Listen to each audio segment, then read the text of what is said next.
It is 2:30, and Steve Lommel, I'm going to turn it over to you to get us started.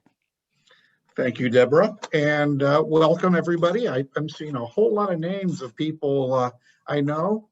Gosh, it's been over a year since I've actually met and talked to a lot of you. Hopefully we can get back in a personal relationship mode again, not in the not too distant future, but it's good to see you all and see all the names, all the friends of the college and the university.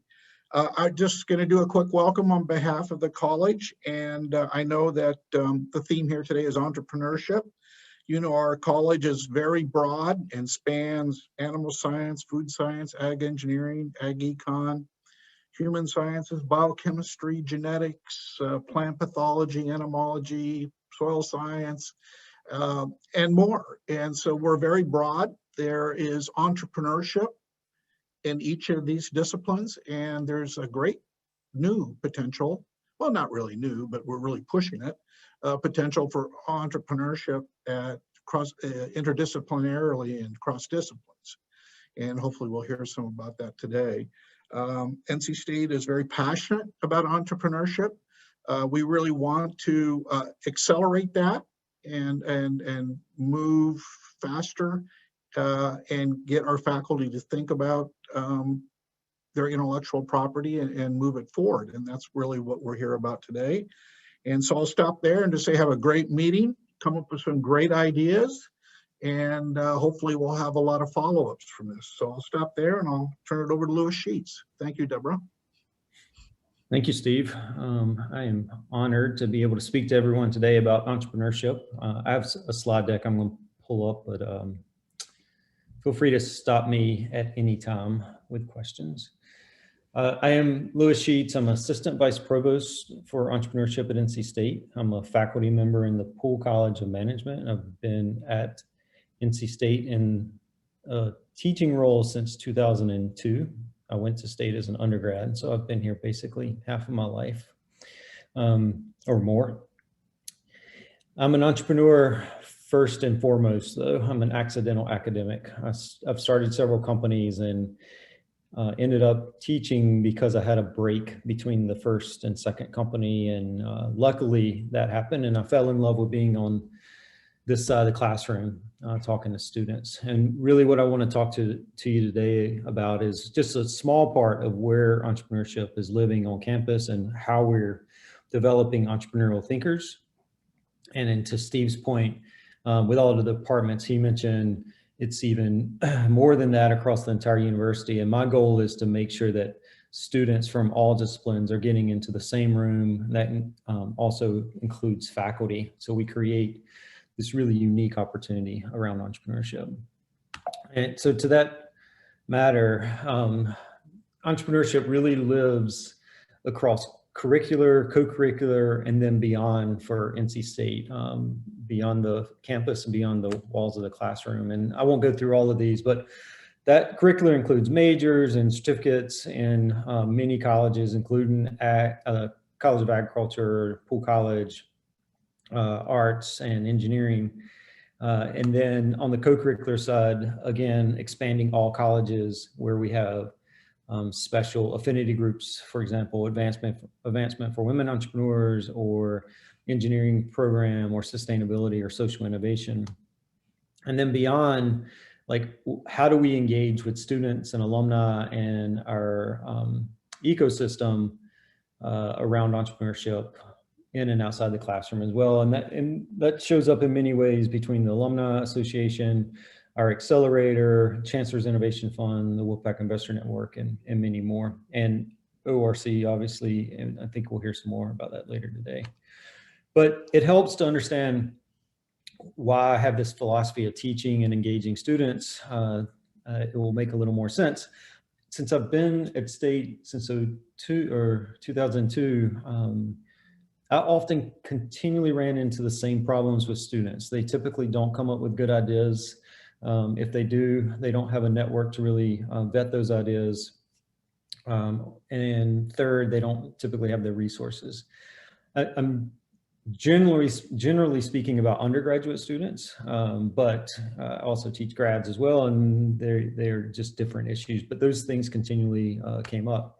So about 2008, I started teaching in this new model of entrepreneurship.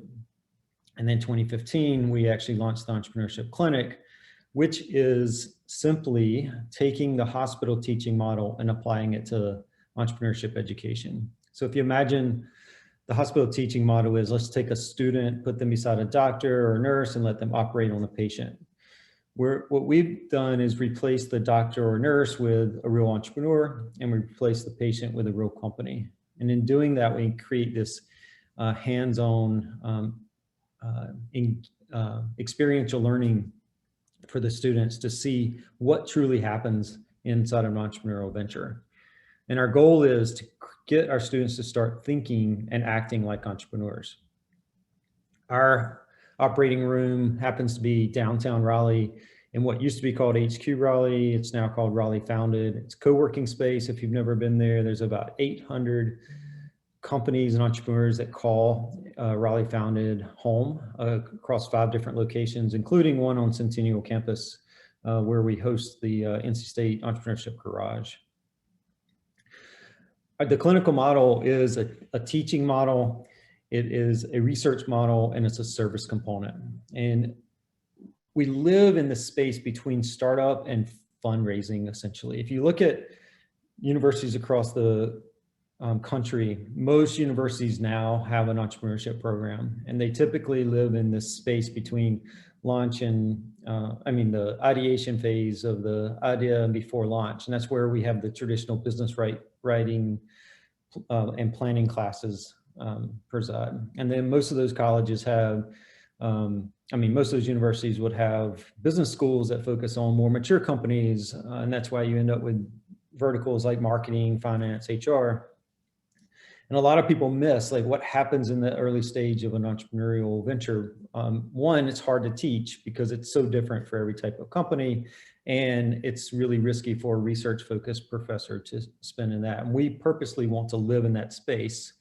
And most of the companies that we work with are from that space. And that creates really cool opportunities for partnerships, all the way from that Main Street business like a coffee shop to a large corporation like Wells Fargo and anything in between. And this also gives us an opportunity to bring in faculty members from all colleges to help them work on their concepts as well, and hopefully turn them into a real organization.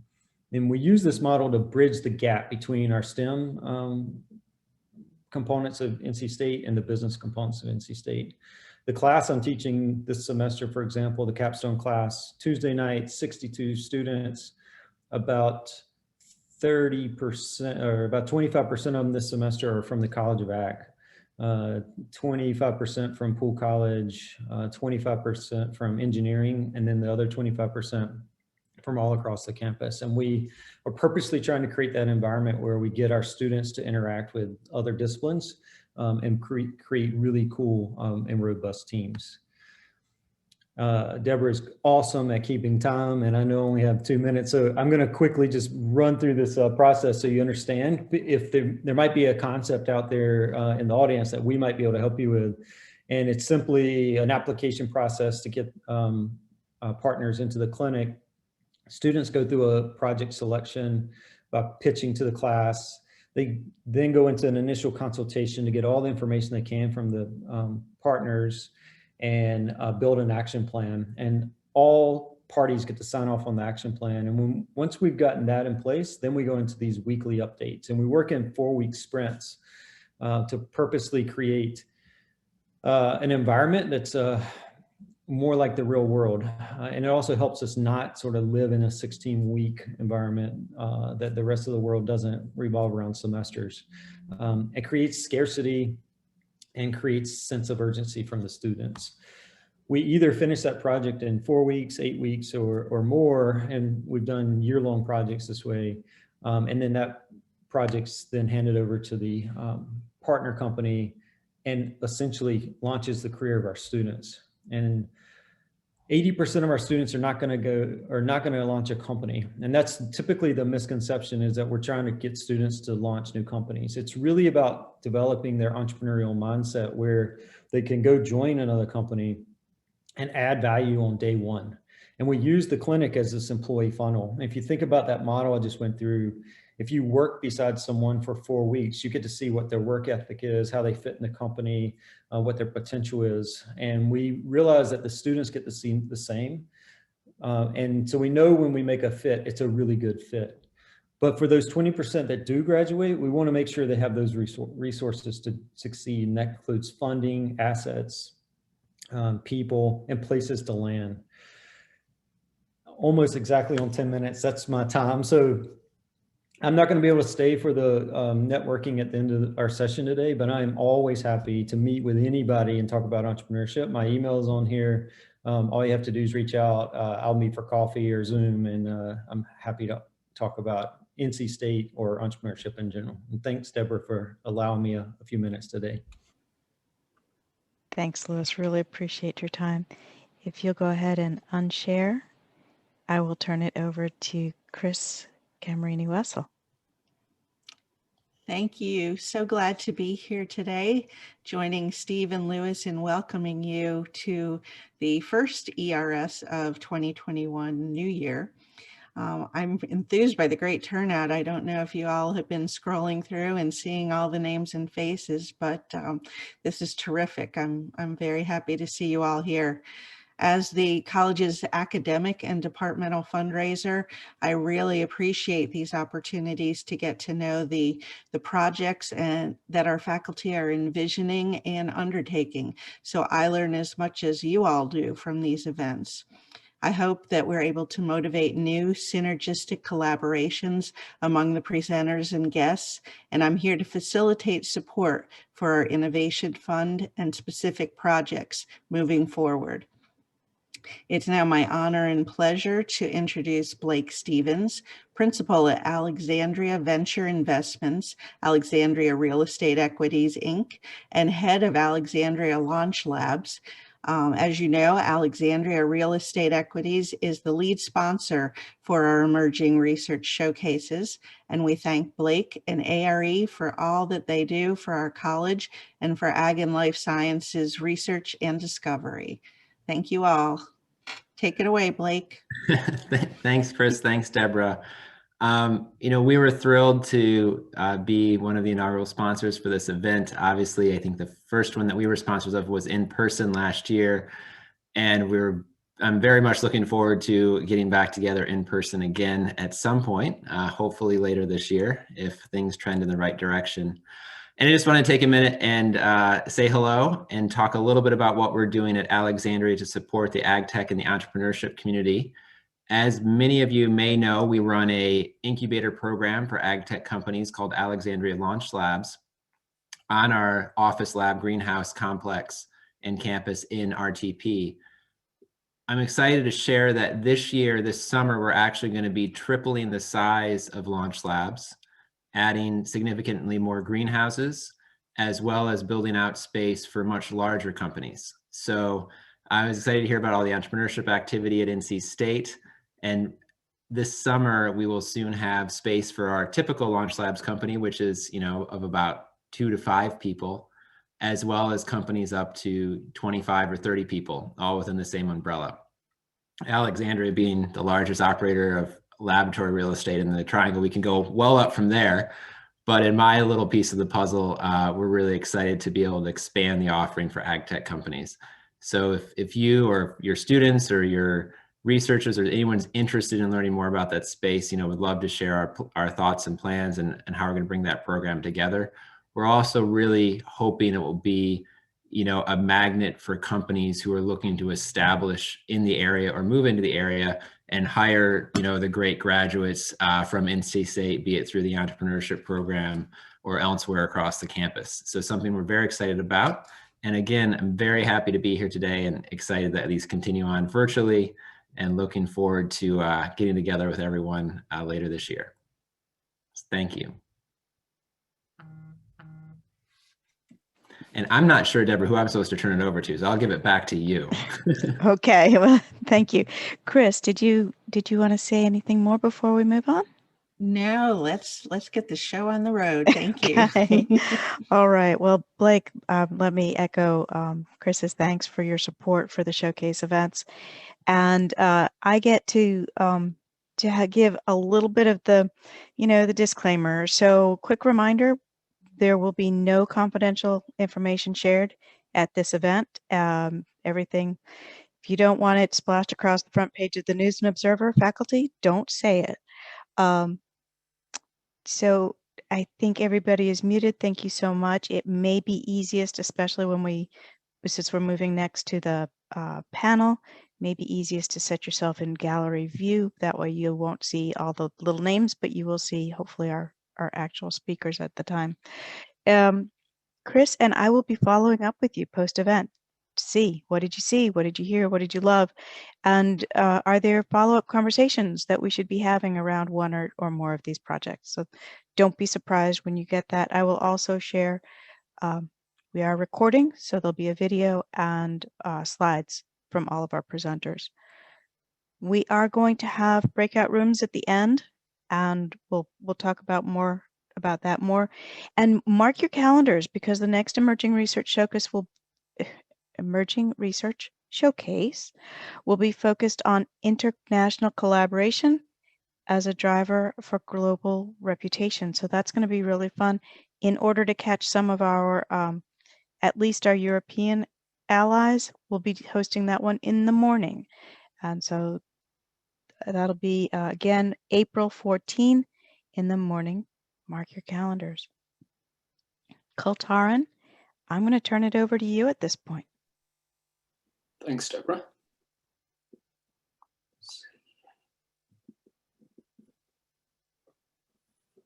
Hopefully you can see my slides.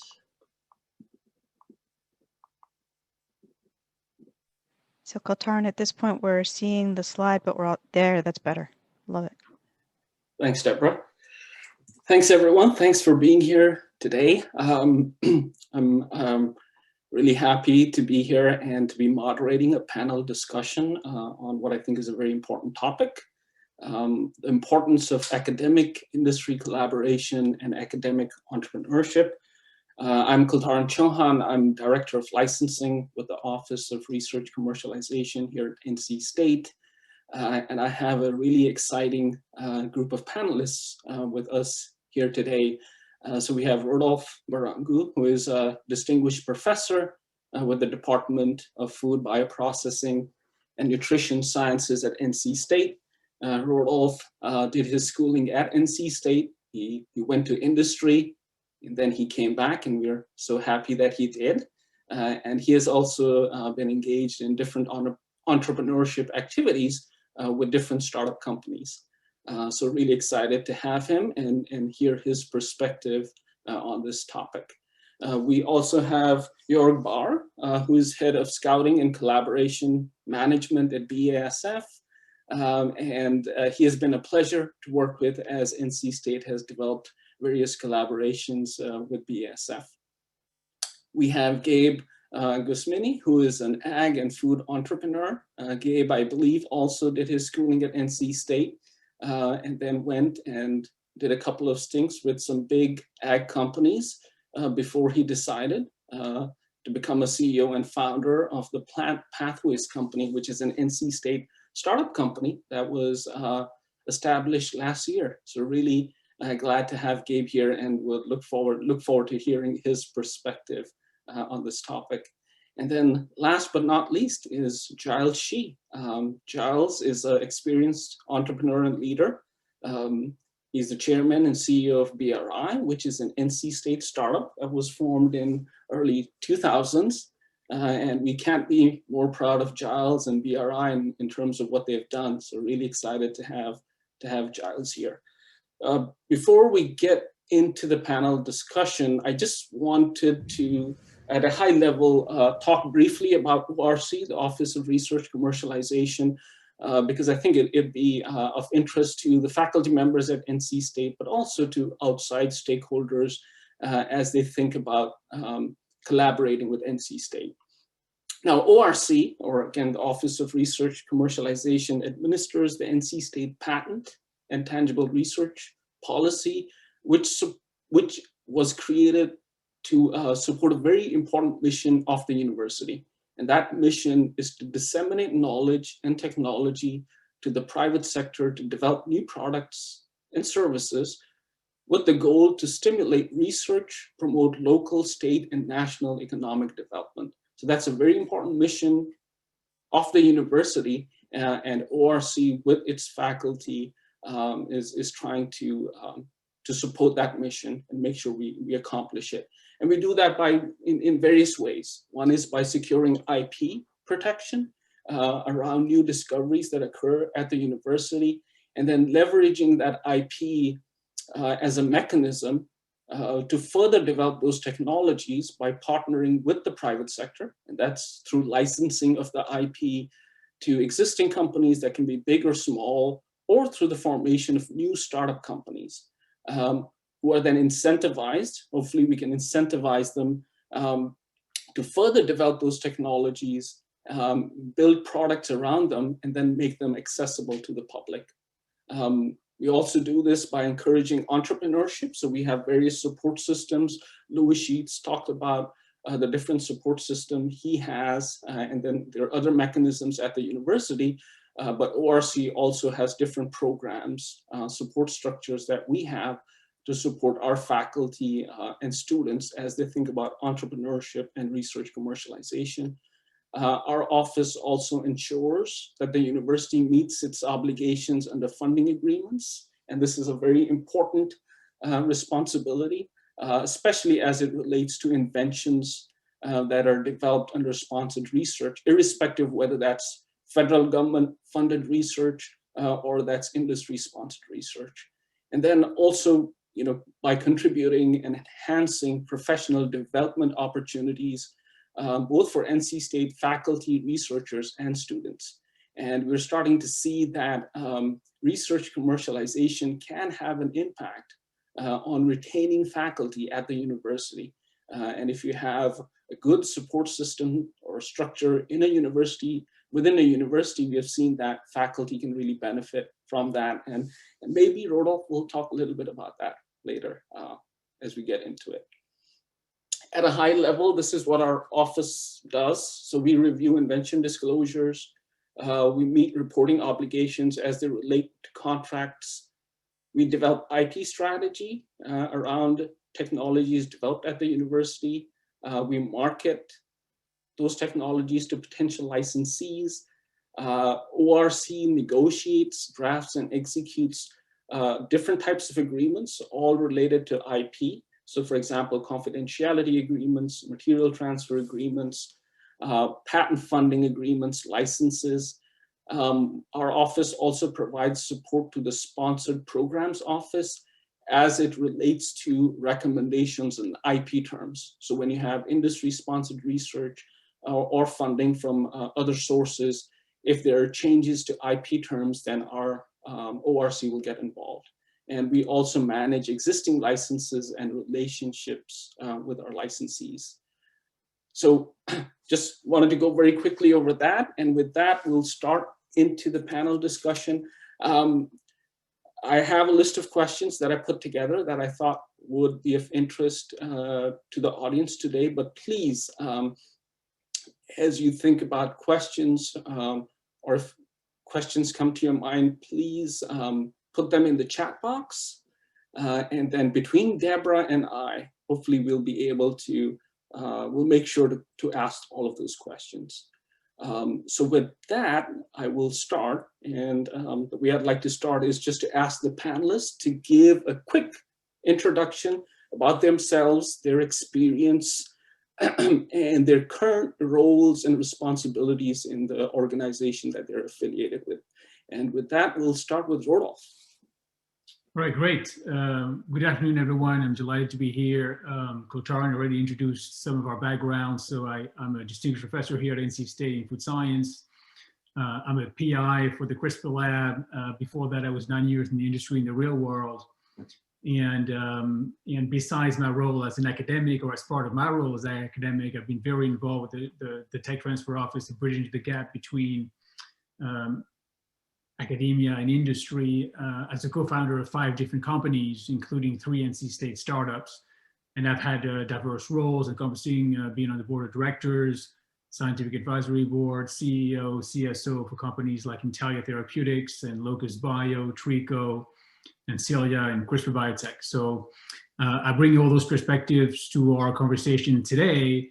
And very importantly, I've also been involved in the whole spectrum of being an inventor that imagines, envisions, and reduces to practice that technology, all the way to actually being a licensor and a licensee of those technology to turn those technology into applications and products that eventually get commercialized. So I think, and I hope that today we get to talk about the whole range of bridging that gap between science and technology in the real world, and how such large challenges require really the involvement of multiple different skills and multiple different players, because an army of one institution or one organization doesn't have necessarily all the core competencies that are needed to really bridge that gap and impact the world. And I think I just heard Kultaran say, after all, our mission is to disseminate knowledge and technology to the industry, and that requires academia to work with partnerships. So I look forward to the conversation today. Thank you. Thanks, Rodolphe. Joerg? Okay, good afternoon, everybody. This is Joerg speaking. Thanks again, Kultaran, for the invitation. It's really an honor, such a distinguished panel. I'm at BASF. I'm there responsible for scouting and collaboration management. So I'm very clearly in exactly this role, reaching out, looking for technologies at academic institutions, at startups. So this is exactly the field I like to play and learn a lot of new things here. So from the background, BASF, most of you should be familiar, hopefully, because we have here the North America headquarters for our agricultural products.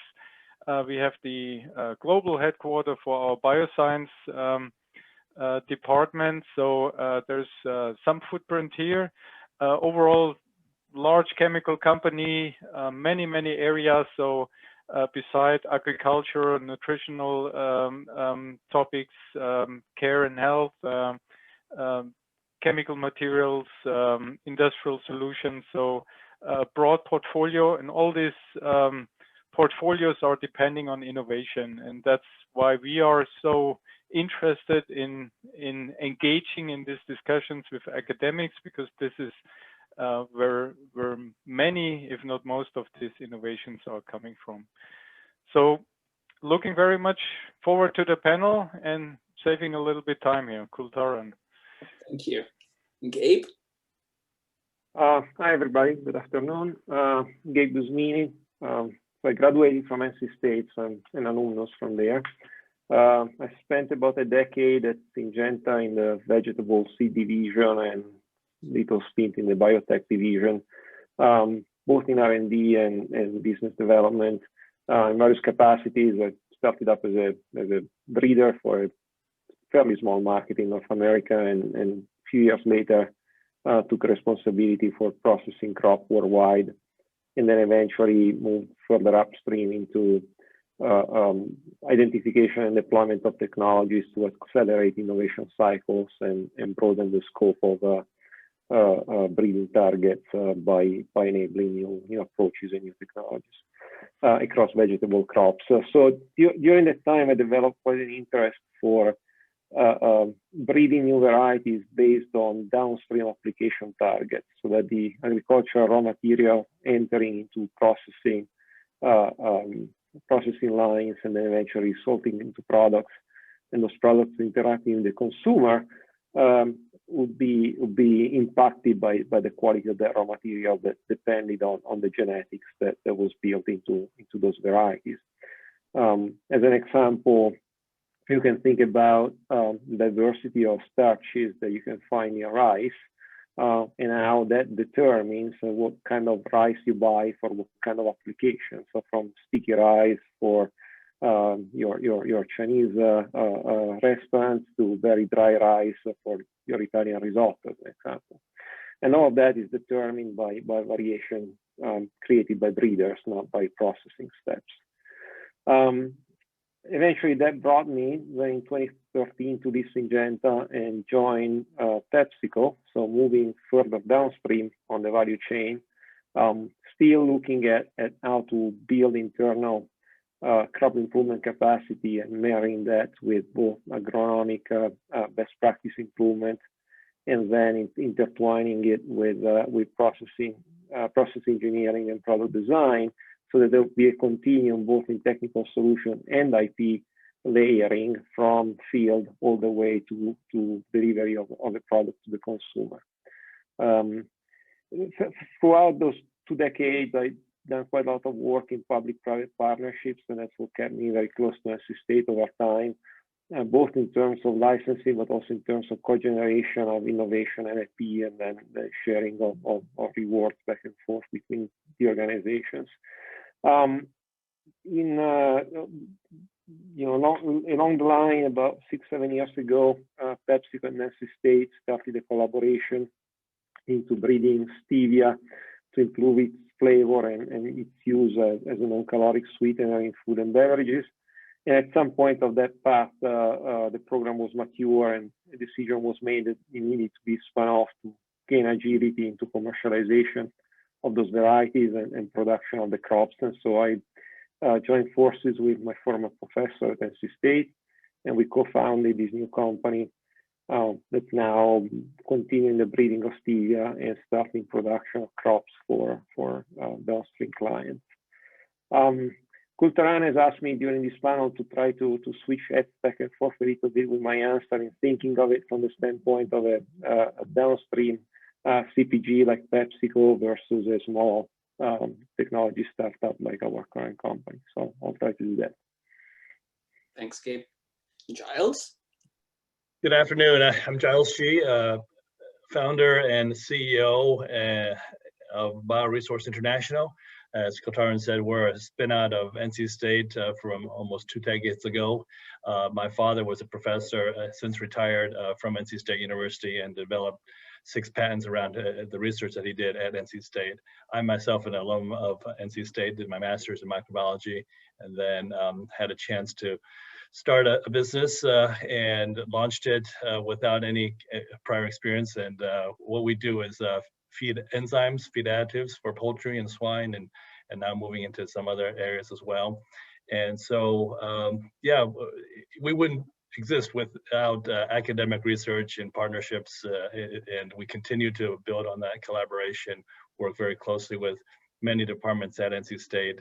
And it's a source of good students and graduates, and then, you know, there's a real good a pool of talent there, as well as a pool of ideas and innovation and sparks of interest. So it's always stimulating to have discussions with students and PIs on campus, and we continue to do that and really enjoy that interaction. It keeps us on the leading edge, and you know, as a company, as a small company, we want to continue to bring new innovation to the market and translate that research that's happening on campus into products and services that have value for our industry. So excited to be a part of this today, and looking forward to the discussions. Thanks, Giles. So as I said, I prepared a few questions, so I'll start with them, and then we'll start looking at the chat box to see if we have questions from there. To start off, I thought at a high level, it would be good to ask, you know, why is there a need for industry to engage with academia? And I know we have different perspectives. We have a perspective from a let's say a big company to a small company to a startup company. So I really would like to hear the different perspectives of why really engage with academia. So with that, I'll start with Joerg. Okay. Yeah, no, this is a great question. I think there are several layers from a perspective from a large company. I think the most important one is that innovation is so broad nowadays. You cannot do it alone anymore. There is no way you're able to do that, and I think that is very different. I mean, BASF is more than 150 years ago founded, so it's kind of like, I think 150 years ago or 100 years ago, or maybe even 60, 70 years ago, it was possible to take a topic and really own it and drive it forward. And we see many of these products still out there, not only from BASF, from other companies, of course, as well. But if you look nowadays how fast innovation is flying actually, and how important it is to realize when things are taking off, or maybe also realizing that certain things will not take off. You really have to get into these collaborations. It's not possible, as I said, to drive it alone, or you can try it, but then it will take a long time. You will burn a lot of money, and I don't know how good the success of this is. So this kind of like element of really interacting and trying to get to the best partners here is very important for the speed, for the ideas also. I have to also say that. So ideas there are plenty of ideas, so that's usually not the problem, but really get from the ideas then to the innovation. That's kind of like the challenge. So I think this is pretty much what I see from that point. And just to put a number behind it, so BASF spends every year about 2 billion on research. That sounds like a lot of money. If you compare that with the trillions which are spent globally on research, I think we figured it out, it's less than 1%. So if you take this in relation, it's very clearly that if you as an industry wanna move forward, you have to collaborate and you have to find partners to go into these steps. Thanks. Giles, so what are your thoughts, especially as you look at it from a smaller company perspective? Yeah, I appreciate what Joerg said about innovation. I agree with all that, but I tend to look at it more from a practical standpoint. And I'll share an anecdote with you that illustrates that. NC State runs a tech program, a technology commercialization program, and typically there's a group of students that come together with the idea of forming a business plan to pitch to, and start a company. And so a few years ago, we were introduced to a student group from tech that was launching a innovative vaccine for poultry, and was introduced to us. And while the technology was a bit early, the students were spectacular. I mean, the kind of preparation they had, and one of them it was very sharp, and so we said, well, we're not so sure about technology, but we like the the lead, the student. Let's bring him in as an intern, and we did. His name's Gaurav, and he's done very well. He worked with us for a while, and we gave him lots of responsibilities, and he has succeeded and was recruited out of the company, and continues to do very well in his career. It's one of those things. I say, why is it important to engage with academia? It's mutually beneficial. It's mutually beneficial for companies to hire the best and the brightest, and some of them are just kind of diamonds in the rough, and we give them a chance to try some new things, and they really shine, and we're really proud of their achievements. But it's also good for students and professors to see what opportunities are out there. What is industry looking at? What is the needs? What are the challenges? And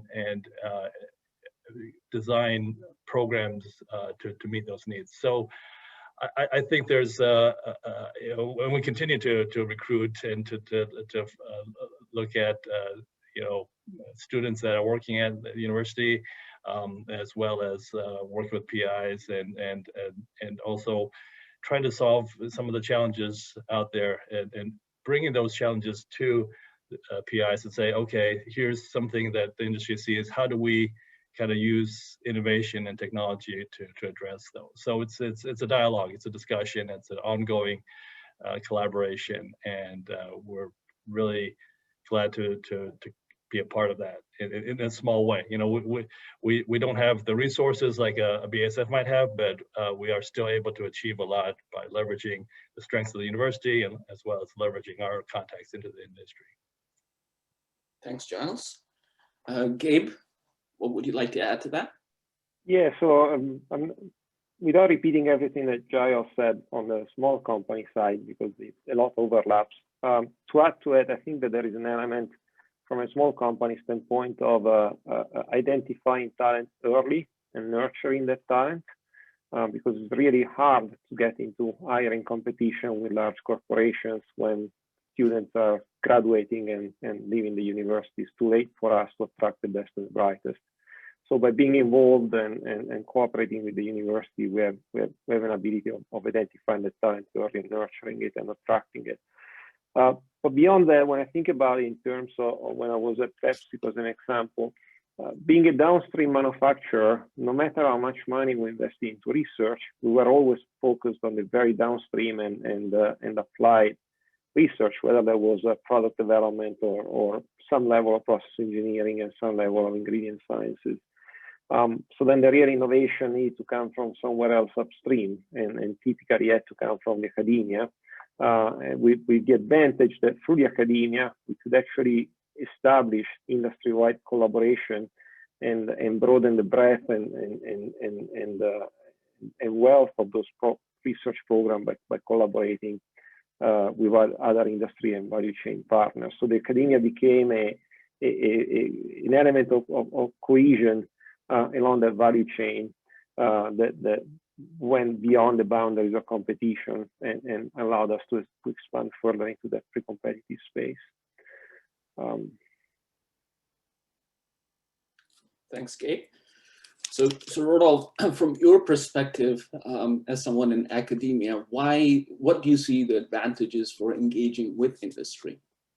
Yeah, so I'm going to agree, but with a little bit of an orthogonal look and take on what everything we just heard. So if you look at NC State's mission as a land-grant academic university and a state institution as in and of itself, right? We want to impact the world, impact the nation, and hopefully impact the state locally. And to really do that, we can't do it alone, not as one faculty, not as one organization. And to really be able to translate that science into actual products that go into the real world and get commercialized, we need to have access to and work with commercialization organizations and companies. So, you know, we can have the idea, the foundational, view and aspirations and technology, but we turn that into a product with product development and manufacturing and operations and commercializations and scale up and marketing and regulatory, and then of course make that profitable, which many of my colleagues are not very good at or even know how to do that. So I think in many ways we're equipped, very well equipped to answer and address part of the problem, maybe the very upstream part, but maybe not so much how to make that profitable in the real world. And I think we have a lot to offer besides just the nucleation of the inventions and the patents and the IP and the tech and the science. And I really love the side story that Giles shared with us of some of our products are actually people, right? So if we want to train those people to be ready to do real jobs in the real world, and some of our distinguished alumni are actually on the panel, I think that the more they're exposed to collaborations, the more they're exposed to industry, the more they're exposed to the realities of the real world, I think that the better prepared they are. And this is why I like the anecdote from Giles, because in the end, the product that he acquired from NC State was the mind and the person and the working capital, so to speak. And we also heard from Joerg that they need and they fuel and they invest in partnerships to get innovation, to get ideas, to complement what they have from within with what can be gotten from without. And I think this is why we have to work with those people to cross the whole spectrum, because however hard it may be for the BASFs of the world with a $2 billion or 2 billion euros, I'm not sure I heard the unit there, R&D fund, it's even bigger than NC State annual expenditure, right? So we have a long ways to go, and if they can't do it on their own, we can't do it on our own either. Thanks, Rodolphe. Next question. So what are the most effective ways for academia to interact with industry? So, you know, as companies out there, as you want to interact with the universities, what have you seen as the most effective ways for that to occur? And we'll start with Gabe this time.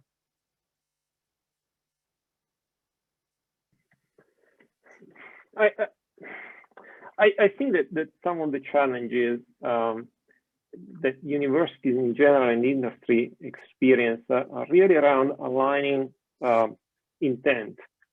And I think NC State has done a pretty good job in the last 5 years or so. I don't have experience from before, but certainly that alignment in intent, in understanding that innovation, what's the impact it needs to drive, and how it can accomplish the mission of both organizations despite being so different, generating profits on one side and improving the world on the other side, if you really want to be black and white, really takes down a lot of the barriers. Then on the practical side, there needs to be an element of ease of access to innovation, at least to start practicing that innovation before we even worry about what's the value and how do we share the reward for commercializing it together. There are a couple of universities who've taken some unique approaches. As an example, where for very upstream innovation that's still way far in terms of investment from hitting the market, you can pay a base fee for accessing that IP, and then you go back and renegotiate once the IP has been developed to the point of being ready for commercialization. And those are just examples of strategies that seem to work to lower the barrier on starting to practice innovation. Because one thing is seeing innovation on paper, one thing is hearing about it or seeing it during a presentation, one thing is practicing it, incorporating into your R&D processes, testing it against your product designs that you're certainly not going to be able to share all the time in a collaboration, and then putting a value and sharing that value in a fair way with the academia as well. Now, on the industry side, we do a lot of things wrong as well. I think on the industry side, we can do a lot better job in understanding what the academia is trying to achieve, and try to design a common ground that builds value for both. When we're just trying to do that by straight licensing and royalty payments, so sometimes we leave a lot of value on the table that neither of us captures. So there needs to be quite a bit of creativity from that standpoint as well. Thanks, Gabe. Giles, would you like to add to that? Sure. So I'm going to embarrass Deborah and say that just make sure Deborah knows what you're doing, because she is my conduit to everything that's happening at the university. And, you know, this is how things get done, is through people. And, you know, you can have the best technology, but if nobody knows about it, industry doesn't know about it. If Deborah doesn't know about it, I don't know about it. So that has to happen. I mean, and Kultaran also, you know, get to know Kultaran, and so he knows what you're doing, so he can pitch that to folks out there. I mean, I will say that we pass on most of the things, but sometimes we take a look at it. It's kind of, this is not a perfect analogy, but it's kind of like we're a Hollywood producer and we get lots of scripts and you guys are pitching a lot of stuff. Once in a while, something hits, like, hey, yeah, that's what we're looking for. Or we'll, I'll reach out to Deborah. Hey, we're looking to do something in this field. Who do you know on campus that's doing something? And she'll, you know, sometimes say, oh, you should this, and this. And sometimes it's a hit. Sometimes it's a miss. So I would say from the academic side, yeah, just reach out to the people on campus that are there to help address. It makes life a lot easier and straightforward than trying to do it yourself. I think when we first started at BRI, you know, we didn't have any of those contacts. We had to do that ourselves. Deborah wasn't in the spot that she's in before. When we were starting out, if we had someone like that, probably would have advanced things faster. So I would recommend to reach out to folks at, you know, Office of Research and Commercialization and Deborah and others on campus. Thanks, Giles. Joerg? Yeah, I can only repeat that point about Deborah. We also profit a lot from Deborah. And we profit from the master research agreement we have with NC State. I think this is a model which works very well for us. This master research agreements also with other academic partners in different engagement levels. This is something where you know that you want to work with this institution. You know that there is enough breadth, that there are always project ideas coming, and then it really helps to easily engage. You don't have to spend a lot of time on confidentiality agreements. I think there is a clear path towards a project, and there's also a clear path to what happens with the IP, what will be compensation models. So I think that generates enough common ground that you don't have, scientists thinking, okay, I have to read a contract, I have to negotiate now. It's a little bit what Giles said before, that everybody individually is reaching out and trying to negotiate. You have one set, everybody works under this. You can go to our internal scientists and say, look, you don't have to care about confidentiality. We are covered under it. So please, if you want to discuss something, reach out, make sure you inform Deborah. Of course, we would never pass her. But that makes it so much more convenient to engage, and also brings the people quickly together. And I think there was another point mentioned before at the end. This is a people's interaction setting where you have to find the right people to fit and then move forward. And I think we all said now the things we like, so you can easily subtract the things which obviously would not work. It's kind of like make it complicated with the agreements, have no fixed person to go to. This, I think, are probably the points on the other side of the axis. Thanks. And then Rodolphe, from an academia perspective, what do you see as the most effective way for industry to interact with academia? Yeah, I think because it's a two-part of the equation. I'm going to echo some of what has been said. I like where Gabe started with understanding the intent, right? I mean, what's the intent of the partner? What's the intent of the partner on the industry side and the partner on the NC State side? And then you have to understand what is the scope of the project at hand, right? I mean, now that we know what they want to do, what the intent is, then what is the scope of the effort underway? And to mention what Joerg just started with is how far along and at what stage is that technology, and because that defines the path. So maybe the intent, the scope, and the path as a three-part equation here, and then based on that, then you could look into whether you need, a tech service agreement, an SRA, or a sponsor research agreement, or an MR, master's research agreement, right? Like, what is the right tool? What is the right segue? And what is the right scope of that collaboration in terms of negotiating the licensing, pre-negotiating, or revisiting thereafter and whatnot with your partners and collaborators? And this is where, from our side, the onus is also on us to engage the Deborahs and Kultarans of the world to make sure that they know what's happening, that they can get involved early enough to kind of set the tone the right way, administratively and interpersonally, who takes the lead on what. The last thing you want is faculty to do the negotiation or write up the contracts for obvious reasons. And then I really like the part, I think that Gabe mentioned, or I can't remember who it was, about knowing when to negotiate or renegotiate if you need. And I think this is one of the things that NC State does arguably much better than others in terms of tech transfer, is being flexible, being nimble, being responsive, but also being reasonable when we start the process with terms and say, well, let's see if we can work together firstly. And then if you can work together and you like the tech that you test, then you just get an option and we'll renegotiate later on what the terms are, as opposed to having a bottleneck up front and having a very high threshold to meet or jump through to just get started. And I think that's very important, is to get momentum built early on through people, through enablers, through scoping, through alignment, and making that agreement part, that contractual part of the process, not a deal breaker, because you never make a deal in the first place, and not an impediment to getting the work together. I think that's very important. Thanks, Rodolphe. Kultaran, can I add one thing to what Yes, you just said?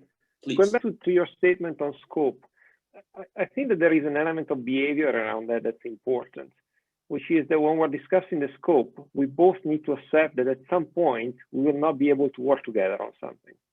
And I've experienced a lot of faculty across universities and countries who are all in or all out, and that's usually not a win-win situation. So we might be able to work together up to a certain stage of development, and then beyond that, because of IP, because of interaction with other processes in the company or whatever, we just can't continue together, but we've achieved a lot, and when it hits the market, we both benefit. So accepting that, I think it's important, and not all the academics are in tune to accepting it.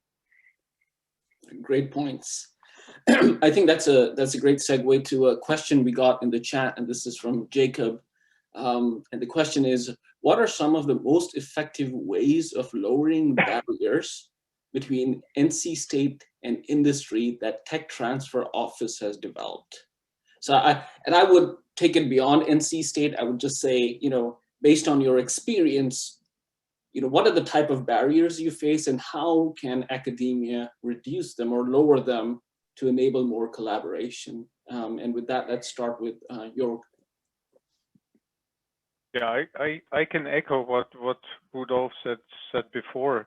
I think one thing is that when you look at the technology, you have to have some realistic expectation on the value. And it's usually you don't start with a TRL of 7 or 8, so this is not where we start discussions, and so you don't know what really comes of it. And I think the important part here is, and this I see specifically here with NC State, is that there is a pragmatic look at it and say, look, how can we establish together what the value is, and not block it by having too high expectation right at the beginning, because that's usually, if you don't know what it will be good for and you get a high price tag, that is usually a quick recipe for stepping out of it. So that's one point from my end, where I see how specifically, as I said, tech transfer from NC State is very pragmatic. I see also other places, but I see also places where this is not the case, where you run into very steep price tags right from the beginning, and then it's very difficult, to come to discussion. And it also, it puts right at the beginning the bar very high, where you, even with little things, you think about, is it worth to jump over that bar? Thanks. Giles? Well, if there's anything I've learned in running this business, is that, a technology doesn't come out of the university fully formed and ready to launch into the market. There's a very extensive process of commercialization that includes scaling up, includes valuing it, includes positioning, includes marketing, blah blah. And so one of the things NC State does well, I would say, than the other institutions which I've heard of and interacted with, is that there's a reasonableness from both sides, knowing that, okay, this is a nascent technology. There's going to be some work, the proof of concept and IP, delineation and so forth, and let's work together collaboratively to solve this. Sometimes I won't mention any names, but universities that have medical schools tend to, think quite highly of the fully formed technology and put a very strong barrier in front of that. And that it's not while there may be value to that, it creates a kind of antagonistic relationship. But I find that if both sides come to the table and say, look, there's some interesting technology here that could be helpful for the industry, and industry comes like, hey, we're interested to do this in a reasonable way to maybe milestone this or have some license that makes sense. Let's talk. So I would say, yeah, those are ways to approach this collaboratively, and that's the best way. Thanks, Giles. Rodolphe? Yeah, I would echo what has been said and what Joerg said in particular with the realistic expectations, right? So that has to come for the tech transfer office. I think there also has to come from the faculty. I think sometimes they don't know much about valuation, but they didn't go to business school, or most of them did not, right? So they have, especially if they've gone to medical school before, they may have unrealistic expectations as to what the entry numbers are, or the starting numbers are. And I love the use of the word, you have to be pragmatic, right? And in the end, this is also where, Deborah and Kultaran and their colleagues have to be kind of the matchmaker in the middle. And in some cases where, faculty are great from a science standpoint, but not so much for business development, then you kind of, manage that reasonably on your own. Or in some cases, if they really have an understanding of the value that is provided by the licensor and the licensee, then you can find a more practical, pragmatic, realistic, copacetic, harmonious relationship and set of numbers. And when that happens one time, it sets a precedent on which to establish the next collaboration, the next project, the next patent, the next licensing, and then to go back to the scale as well. This is why, for example, we have a master's research agreement, right, with BASF, because we didn't start there, presumably, right? You have to really show consistently you're reasonable, you're pragmatic, you deliver, you understand, the various kind of arrangements you can have. And once you've been successful 1, 2, 3, or 4 times, then you can really kind of graduate to that next level of strategic partnership. And I think this is where it takes commitment and effort on both sides, with dimensions that extend beyond just the science and technology itself. Thanks, Rodolphe. Gabe, would you like to add anything to that?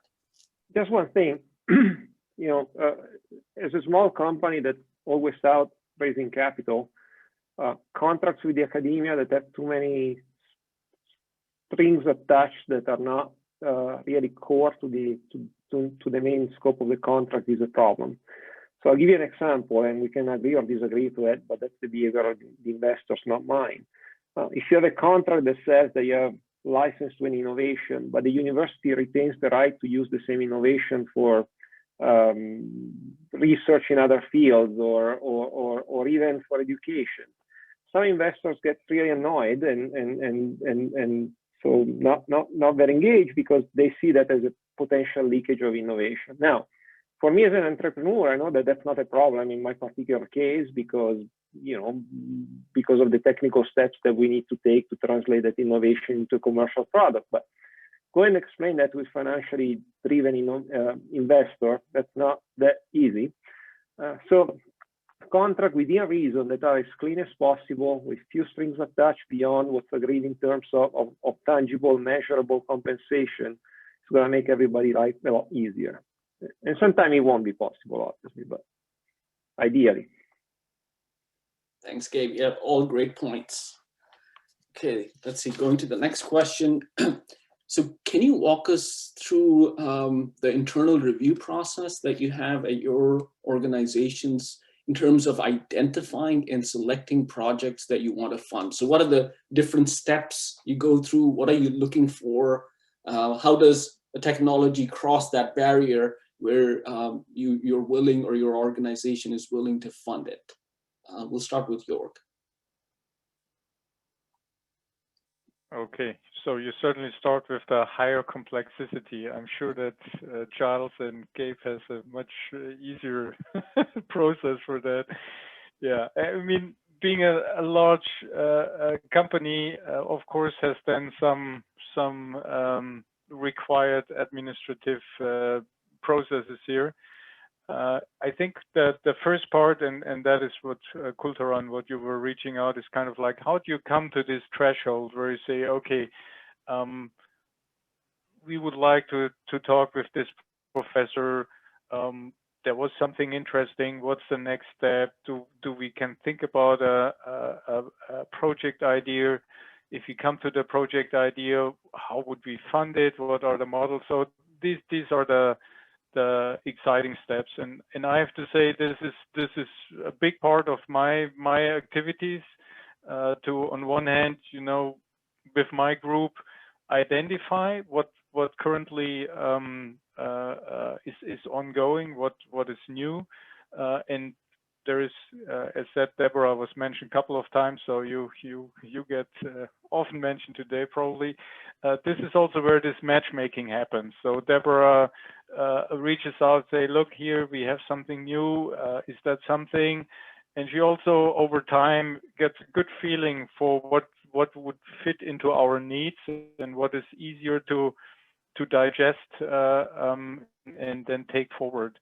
And then I think the next round is then really to interact with the scientist and get an idea what the technology is, what could be potentials, get some ideas. Sometimes this goes pretty far. So we had real ideas.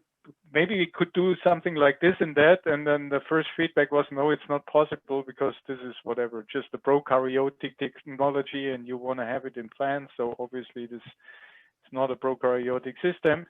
And then, you know, 2 weeks later, the professor came back and said, oh, maybe I have an idea. And then this is how things develop. I think one part is definitely always to get the budget, and I have to say, in the current economic situation, this is a challenge.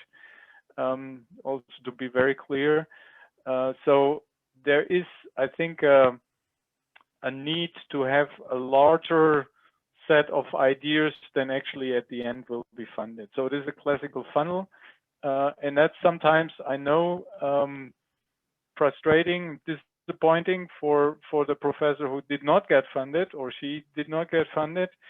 But that's yeah, that's also how these things are, because I think at the end of the day we are interested in the best of ideas, and so you also prioritize. You have to prioritize because there's a limited, even with the funds we have, there is a limited amount of money around. Thanks. And Gabe, with your experience, how would you distinguish between, you know, big company and as a startup company? Is the review process similar, or how different is it, or how do you look at it now? I would say it's very different, not just because of speed, which is probably obvious to everybody, that you can go a lot quicker when you're a small company and 3 people need to make a decision rather than a large corporation. You know, in a small company, we can work outside of the budget cycles. As long as we have money to invest, we can go anytime we want. It's really a big relationship with a big university, and it's got some reputational advantages, positioning. We just maybe want to involve the board and have a couple of calls between the board and the dean to get them to know each other and dance the dance, but that's about it. I mean, it doesn't take much longer than a couple of phone calls to make a decision if we're aligned on what we want to achieve.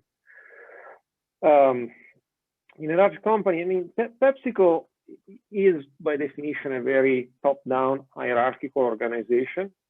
Contrary to Syngenta, there was a very matrix organization. So the decision processes are very different.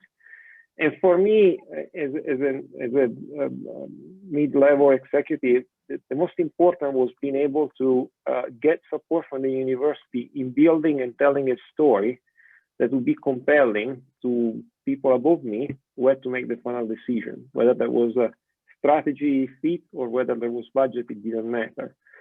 And so building the story, and by building the story means going back to understanding how working with that university is going to make a difference for us as a company. What's going to be easy, what's going to be difficult, lots of transparency around how challenges will come about and how we will overcome them to build the confidence that the money will be well spent. I think that's really in the process what made a difference. And at the end of the day, yes, there are budget cycles. There are time of the year when innovation needs to be proposed, etc. But as the internal manager, we can manage that part. The university doesn't need to worry about that element. So Gabe, how important do you think is for the academia, or let's say industry, could be Deborah, could be me, could be the faculty, of understanding that process? I think it's absolutely relevant. All you need to understand is the timing of it, so that you don't arrive with a proposal a week too late. But I think it's absolutely relevant. The process is just the least complex part of it. What I think it's important to understand a lot instead is how we think about IP, how do we think about licensing and commercialization. So building some level of connection and almost intimacy with the licensing managers, with the lawyers in the company, so that they're in tune to your way of thinking and you're in tune to their way of thinking, and don't end up making the wrong assumption. I think it's critical. I mean, anytime I had lawyers who didn't want to pick up the phone and always wanted to solve problems through red lines back and forth, we got stuck. When I had lawyers who pick up the phone and talk to your lawyers and tell each other what they were trying to achieve and why, and what was the impact for the university and for the company, and eventually for the consumer in the case of Pepsi, because that came up many times. How is the consumer going to benefit from it? How can we, share the innovation in a way you can take it to market in a certain country or towards a certain demographic, etc. That made the whole difference. And problems get resolved all the time, very quickly. Thanks, Gabe. And Giles, as BRI has grown over the years, how has this process changed in terms of you selecting projects and funding projects? Yeah, I'm just thinking about process here, but there really is not a, long drawn out process. And honestly, because of our resources, we're not out there constantly looking. I think what we do is we come together and decide, okay, we need to do something around this idea, and then we do a very intense kind of deep dive, and then reach out and come up with a kind of a list of technologies or resources we want to look at, and then whittle that down. And so we're not out there a lot, and it's once we make a decision, we tend to go pretty quick, and we also stop projects pretty quick. I mean, that's the beauty of a smaller business. You can move more agile, just get in and stay in, or get out, find something else. But there really is not a matrix organization or hierarchical process for us. It's very streamlined. Oftentimes it's me reading about something on the web and telling my scientists, hey, what about this? And then we'll start to brainstorm around it. But that's what I have to add there. Thanks, Giles. Rodolphe, from your perspective, how important is having a flexible tech transfer office or sponsored research office, or in terms of the work you're doing here and staying at NC State, how critical? Is it important? Is it one of those things amongst others, or how do you look at it as an academic? I mean, so to me, it's a very, very important limiting factor, as a matter of fact. So if you do that well, it has a real impact. If you don't do that well, it has a real impact. And one of the reasons I came to NC State, and one of the reasons I'm staying at NC State, is very much thanks to the reasonable, engaged, and high-performing tech transfer office that we have. Because if you can have the best tech in the world with a bad tech transfer office, you're not going to go anywhere. But with maybe average, or somewhat competitive technology and a great tech transfer office, you're going to be a lot more productive for sure. So that at least that's my vision, right? So now, if you have great tech like we do and a great tech transfer office, then this is why you're all here today. So I think that's very important. And without that, like the entropy, right, you need to reach to get there, and the activation energy is so high and so impossible that unless you're very, very motivated and very good, and you're able to do your own tech transfer, it's impossible to do. I want to go back to a comment that Gabe made that I really loved about fitness and alignment, and I think being in tune, right? If I heard the verbiage right. So I think that's very important too, because when you have the same aspirations, the same goals, the same values, and you're fully aligned. And companies always have visions and missions and value statements, and they get updated all the time. And as a matter of fact, on their business cycle, whether it's aligned or not with the fiscal year, it's very important to actually keep, as a faculty member, in tune with that. And keep mind of that and track that, and especially when it changes. So you can actually anticipate what the needs are going to be, and you can really tell your story in terms of storytelling and narrative and illustration of how and why our technology can help them advance their mission and solve their problems at the same time. And not just come in and say, oh, we have a great idea, you know, do you want this? Or we have a great idea, do you want that? And we're kind of like bargaining in the market. I think really being strategic and being able to articulate to the person you talk to why it is that our technology can help them advance their business and solve their problems is very important.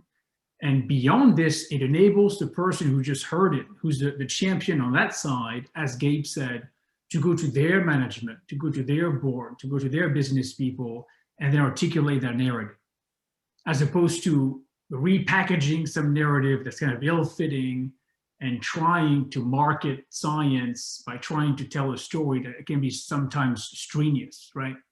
So I think that's a very important item. And as a matter of fact, when I see companies, when I see initiatives on their end, when I see new trends and or things that I think are being trendsetters, especially in genome editing space and CRISPR and all that stuff, it really kind of prompts me to be more engaging and maybe to seek partnerships with people that otherwise I would not think of. And I think that's very important. So that in tune, in harmony and alignment of the vision, the strategy, and the people is very important in addition to the science.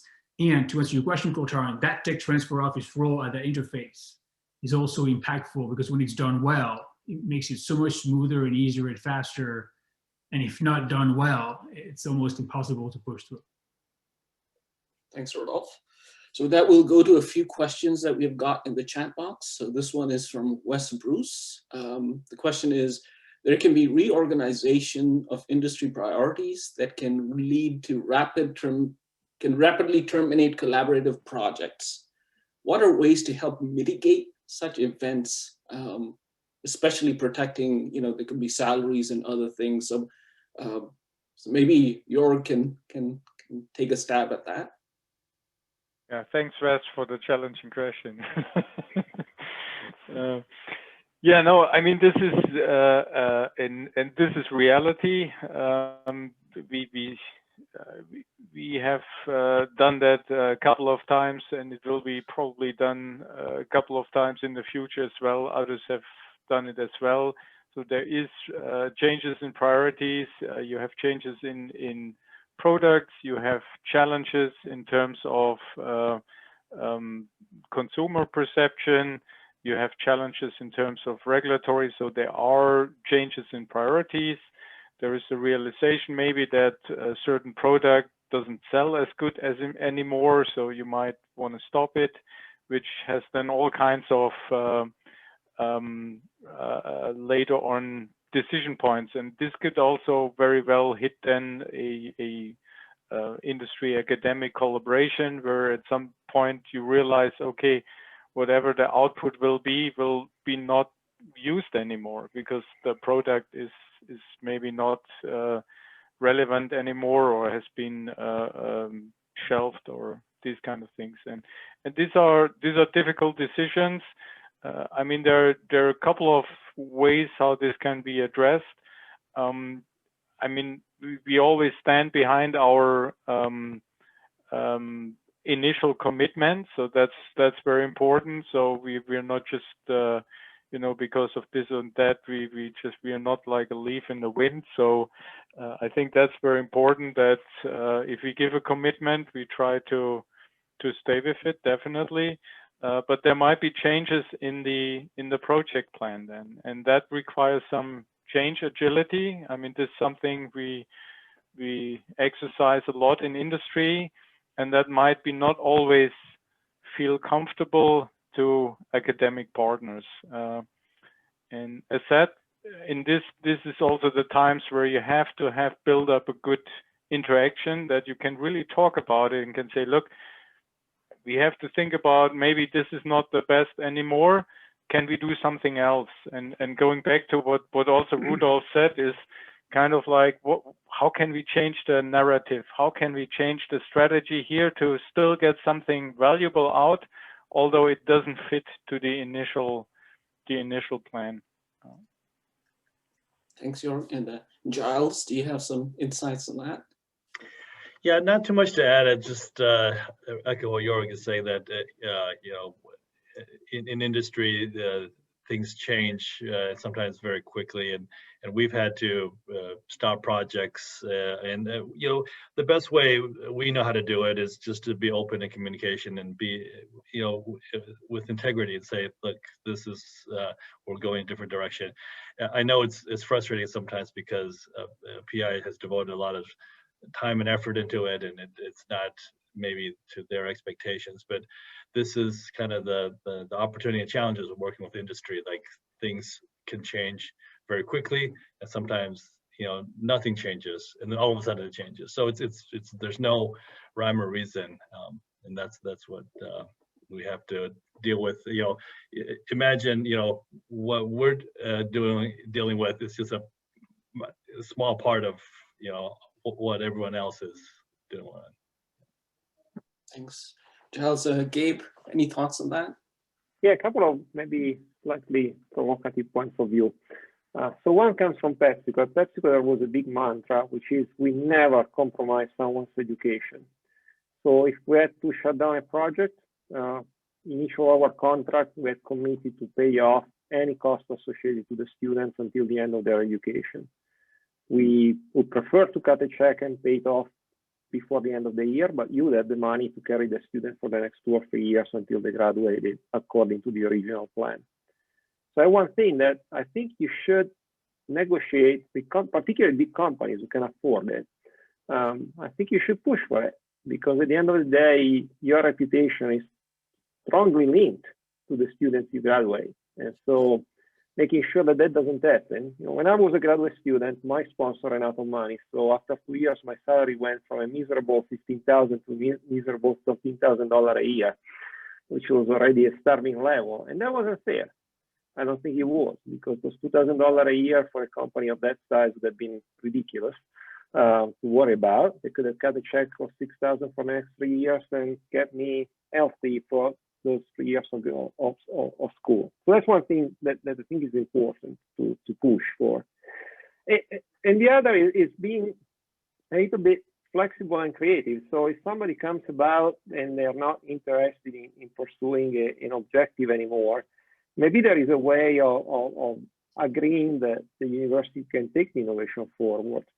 And maybe that person or the company is even willing to pay some money to lessen the damage to the university and allow them to take that innovation forward. So, you know, being a little creative, thinking about what is it I could get out of it that could, you know, make me semi-happy or carry me at least for the next year until I get to stage in innovation where I can contact different clients and hook them into continuing the project, things like that. I think companies, particularly big companies, are usually open to consider. They just may not think about it themselves. So the faculty needs to be a little bit courageous in that, from that standpoint, coming forward. Thanks, Gabe. We have another question, and this one is from our friend at NCBC, Paul Launch, and he's asking, are there unique attributes to being an entrepreneur or in commercializing innovation in the crop science and or animal health sectors compared to others?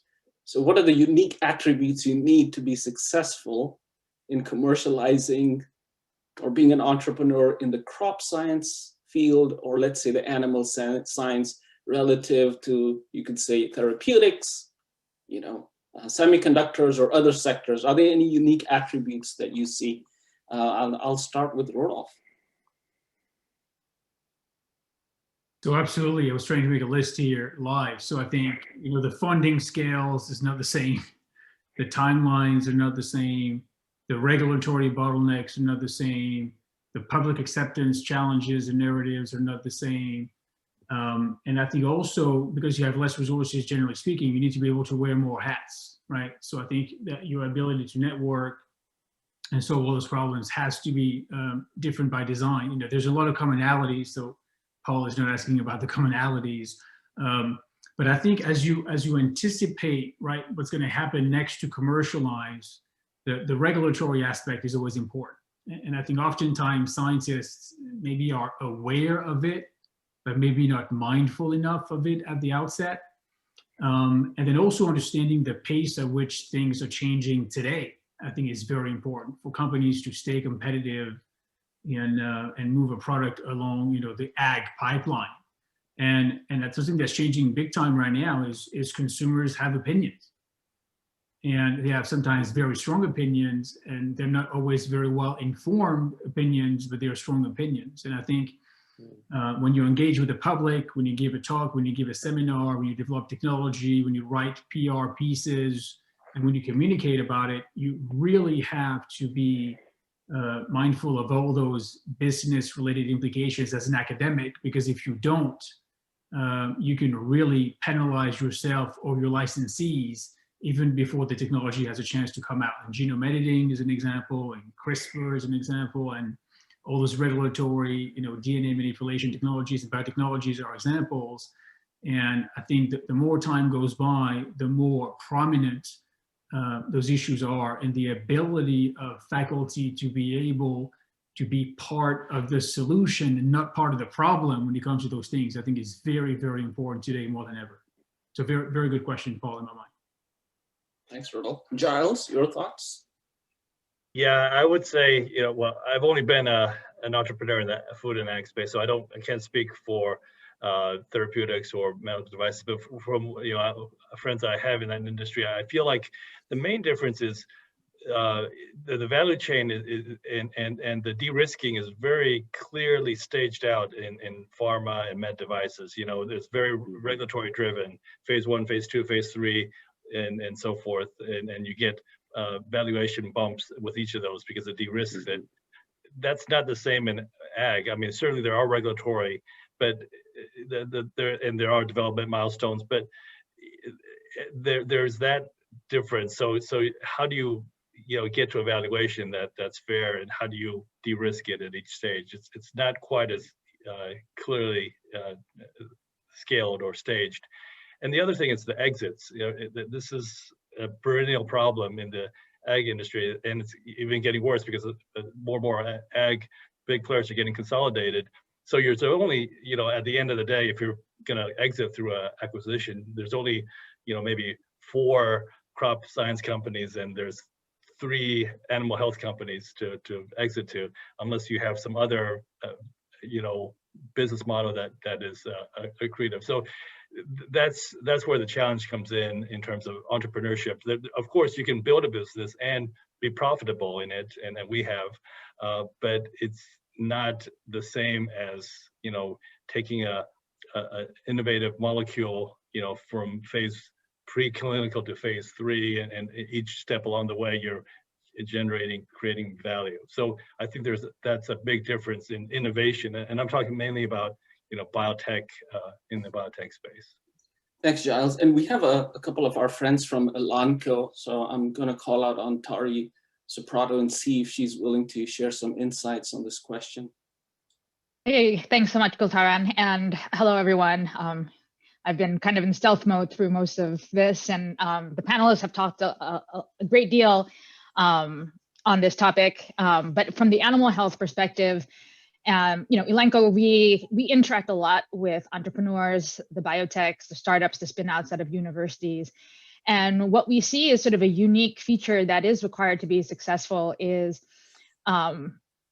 really an openness to understanding, or at least learning about what this industry is like. I think, Rodolphe, what you talked about was really key in terms of it's very, very different from the human therapeutic space. Human diagnostics versus animal health diagnostics there's similarities, but there's way more differences. And so at least being sensitive and to a certain extent humble enough to be willing to learn about what those differences are and work with them is really something that we look for. And we talk a lot about how the whole commercialization process is a contact sport. It's about people. And when it comes to smaller companies, entrepreneurs, it is the person. It is about the team that you build. It is about how you guys present yourselves and how you interact with everything from a strategic to a VC to to your university partner.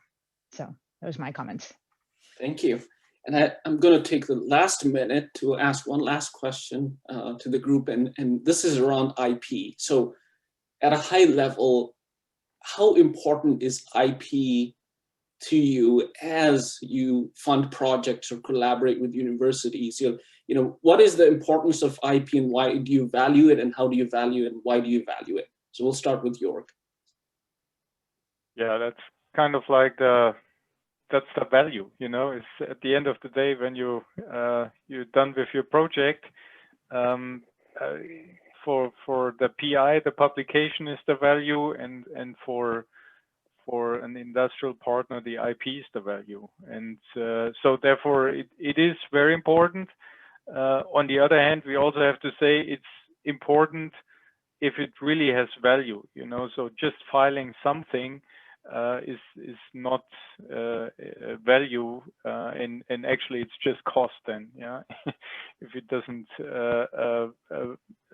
consist anything. But this is a very important topic, IP, and I think that's also something where you should think right at the beginning of the project and not at the end, in the whatever last meeting saying, oh yeah, by the way, did you file any IP?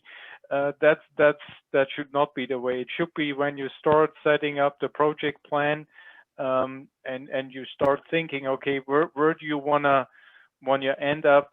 How does success look like? That this is the time where you start to think, okay, where can we strategically file IP? What results do we need?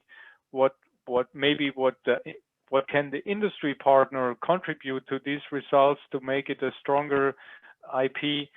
There's also something which is often overlooked, where you just take, sometimes the university thinks, oh, if we write the patent, we own everything, and then we can, run with it and whatever. There are many shades with patents, and at the end of the day, the value of the patent is really what is the innovation? What does it describe? How can you explain how you came to this innovation?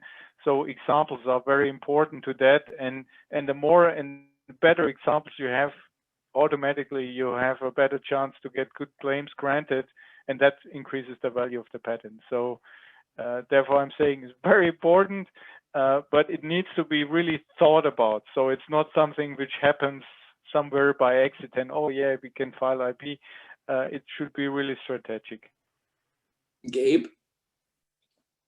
Yeah, I think one thing is IP as an asset, and Joerg explained that very well. That's what you pay for. So that's the value that innovation brings. But when it comes to IP protection, instead, I'm usually tend to think a bit counter-current. I'm a strong believer in trade secrets. I'm not a strong believer in patents. Actually, I don't believe in patents whatsoever. The moment you write a patent, you're already disclosing a lot of your IP, of your innovation. And often you become lazy enough that you rely on the patent instead of thinking, what's the next wave of innovation to keep me ahead of the market? So I think that thinking through a technical strategy that prevents the need from IP protection in terms of patents or similar strategies is probably time better spent and money better spent. Thanks, Gabe. Rodolphe? Yeah, I think that's very important. I know we're out of time, so I'm not going to talk too much, though we could have a whole panel on just that question, to be honest. And of course, I haven't been in the CRISPR space, so it's mesmerizing and fascinating and scary at the same time. But I've been at NC State for 8 years, and I published 150 papers, right, in those 8 years. And I spent more time thinking about IP than I do papers. That says it all right there, right? I worry as much about co-inventorship than co-authorships. And as an entrepreneur myself, IP is always one of the first three things I look at, with financing and tech, right? So I think to me, it's very important. Obviously, it's very important for the business. It's part of valuation and FTO. And I love trade secrets, and I love know-how and reduction to practice and enablement. Of course, we're on the same page here. The good news is that the provost at NC State is so mindful of the importance of intellectual property for faculty that there are some efforts underway to account for IP and not just look at how much grant money do you get and how many papers do you publish. And as a matter of fact, entrepreneurships and activities and patents and consulting and co-founding companies and licensing technology, I think organizations like NC State are realizing at the highest level that is so important. I mean, our chancellor has an innovation fund just for this, right? So I think understanding that is not just bounded primarily in the tech transfer anymore. Part of the university, I think faculty and reappointment and promotion and tenure committees are understanding this, and this reflects the importance of doing that well. And I can tell you a very good patent or a very good trade secret is worth a lot more than a very good paper, I would argue. Thanks, Rodolphe. And Deborah, if you give me permission, I just want to ask Giles and get his quick input. Please do. And then I am so sorry. This is marvelous, but we will have to wrap up. Well, I'll keep it short. Yes. So IP is important, and if IP comes in many forms, including patents and know-how, I agree with all the other panelists. I will say it depends on what your goal is, right? So patents are very important when you're launching a startup, you're raising money. The first thing investors are going to ask, well, what's your IP portfolio? What's your patent portfolio? What patents are issued? What are pending? That will drive valuation. But as you grow into a company that is producing and commercializing and in the market, as Gabe said, trade secrets the way to keep that secret sauce and to be competitive. And I think there's value in that. So it depends what your goal is. If you're doing a startup and you want to raise a lot of money and you want to maximize valuation, then yes, you need to file patents. But if you're out there competing against the big guys out there and you want to be competitive, you need to keep some trade secret. And we've learned the hard way. Sometimes people are scouring the claim set and the patents that are out there just to get an edge. So that's our experience. So. Thanks, Giles. And with that, I'd like to thank the panel. It was very insightful. Really appreciate you taking out the time to talk with us today. Thank you. And with that, I'll give it over to Deborah. Thank you, Kultaran. I so much appreciate this. I get to, I've been getting direct messages and texts saying how awesome this panel is, that it's the best panel they've ever heard. I agree completely. So thank you. Much appreciated. Moving along, I'm going to roll it over to my colleague Dinah Schuster to introduce the next talk. Thanks, Deborah. And gosh, I'm so glad I get to follow that group. And what a great turnout today, everyone. Thanks so much for joining this really important conversation. And because we can never say thank you enough, I'll follow with my colleague Chris in thanking Alexandria Realty and Blake Stevens for your sponsorship of the Emerging Research Showcase. As you can see, we have some really great conversations. So one of my roles is serving as Executive Director for the CALS Research Foundation Board. And I'm really, really happy to see so many board members here today. So thank you all for being here. And I'm really just here to give you the message of, as you're considering the different ways that you want to support faculty research initiatives, I would ask that you consider talking to me about supporting the CALS Innovation Endowment Fund. This is a fund that the Research Foundation Board of Directors annually awards to faculty research through a competitive process. And we have evidence that this award has helped past recipients to attract additional funding, plus receive national and international recognition for the college and university. So lots of companies and individuals in the audience today who have supported us. And again, thank you. And for those of you that haven't, I hope you'll have a chat with me. I know how to find you. So anyway, you're going to hear about some of the projects. We have some presenters who have received that funding. And consider supporting us so we can see more of today. Thanks so much. With that, let's turn it over to Jason Ward. Jason's talking about RASP, Remote Animal Support Platform. And Jason, I believe you're sharing slides from your screen, yes? Yes, I am. Thank you. As mentioned, my name is Jason Ward. I'm an assistant professor and extension specialist in biological and agricultural engineering. And I had a project supported through the NCALS Research Foundation, and I'm so grateful for their support because it allowed us to move something from a concept to an actual on-the-ground prototype very quickly. And we're still continuing to leverage into some additional support for this project. But I think it's really interesting. And what you're going to notice is that this project is not micro. Okay, this is actually a quite applied, quite macro project. It is not benchtop in any way, shape, form, or fashion. So let's get started. So what if I could tell you that we could actually create a product that intersects animal well-being, animal production, precision livestock farming, agrobotics, adaptive technologies for the people that work with animals, and improve the environment all at one go? I think you'd be interested in that. You know, I think that has some pretty good upsells, right? So let me tell you what that is. So in our case, it's RASP, the Remote Animal Support Platform. It's a semi-autonomous mobile system to provide shade, sensing, and support to pasture animals. So let me break that down for you. That's it in a breath. Let me break that down very quickly. So these are some artificial shade structures that are used in pasture animal production. So when I'm talking pasture animals, this could be beef, dairy, equine, sheep, goats, you know, whatever these production animals are, even some that are in some alternative production systems that are typically confined animals. But shade structures are used because, frankly, pastures are easier to manage when there's nothing in them, right? We get to manage those better. We get to put better crops down in those situations. But then whenever we create these artificial shade structures, what happens is animals congregate under them.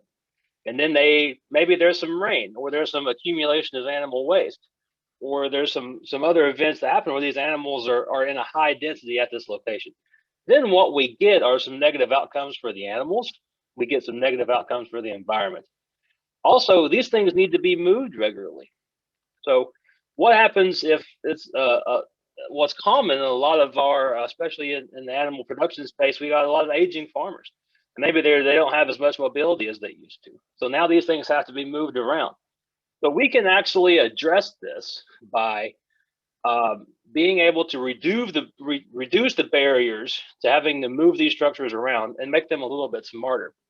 So we approached this by essentially working with a commercial supplier that built us a base platform. So this is our shade structure. It's 400 square feet of shade. It's completely mobile. And then we actually worked with some other existing manufacturers to add an electric drive to it. So now what we have is a self-propelled, remote-controlled shade structure. So now we have the ability to move this thing around in the field from the comfort of a truck or a all-terrain vehicle. So we can now mitigate the environmental impact. We can mitigate animal performance issues that might show up from having accumulation of those waste products. And we can better help the people that are farming. So we have a lot of additional resources here. And just to show you I'm not completely crazy, let me show you a quick video that we've already gotten to a prototype on the ground that's mobile. Okay, so we've already built this, right? So we have a fully remote controlled shade structure you can drive around with a handheld device, right? So this isn't theoretical, and it definitely is not benchtop. So now what happens, this is where it gets fun, because now what we have is a mobile platform in a place where there has been limited access to data about what's in that field, right? We also have power, because this is going to be driven by 12-volt batteries. We also have solar panels. So now what we have is a mobile platform in a field that we add a little bit of sensing to it, okay? So if we sense that the temperature gets too high, we can deploy the shade structure. Not only that, maybe we can make it smart and make it drive around the field on its own. So it's something that the farmer does not even have to think about, right? So now what we have is a piece of equipment that's frankly well known for getting blown over during windstorms. If you look at the history of these other shade structures, if we're sensing wind speed and direction, we can actually roll in the shade so it doesn't blow over.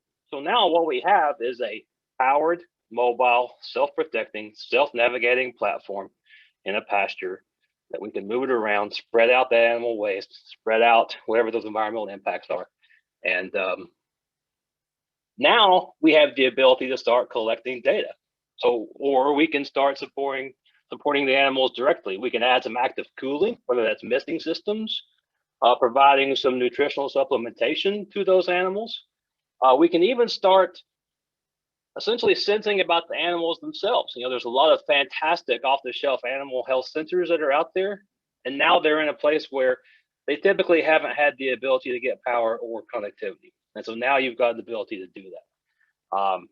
And we can even measure things like how long did the animal spend in the shade. So if you're trying to mitigate heat management with the shade structure, I mean, you've got some particular animals that are spending way too much time in shade, maybe you need to eliminate those genetics from your herd. So I think this project actually has a very broad value proposition. We can work across a lot of different species. And every step in terms of as we add complexity to this platform, each one of those steps have values to different stakeholders. You know, we can start with just a shade structure, then we can make it movable. So there's a certain value proposition there. And then as we get more and more advanced with it, that moves maybe away from production to research or whatever, but there is definitely the opportunity to create value as we move up that complexity cycle. And I think that's an interesting opportunity. And I also believe, you know, the open question is, of course, how big is the market? We're still working on that, but I think that we've got a really interesting set of technologies here. So I think we're trying to shoot for very close to 5 minutes. And so there's a little bit of summary information if you'd like to reach out to me directly. And again, a lot of thanks to the CALS Research Foundation for their support. Thank you, Jason. That was great. Are there questions for Jason? We've got a couple of comments about you're certainly piquing people's interest in the chat box. Let me get to where I can see. Yeah. So far we don't have questions. Okay. Unless anybody wants to just unmute and shout it out.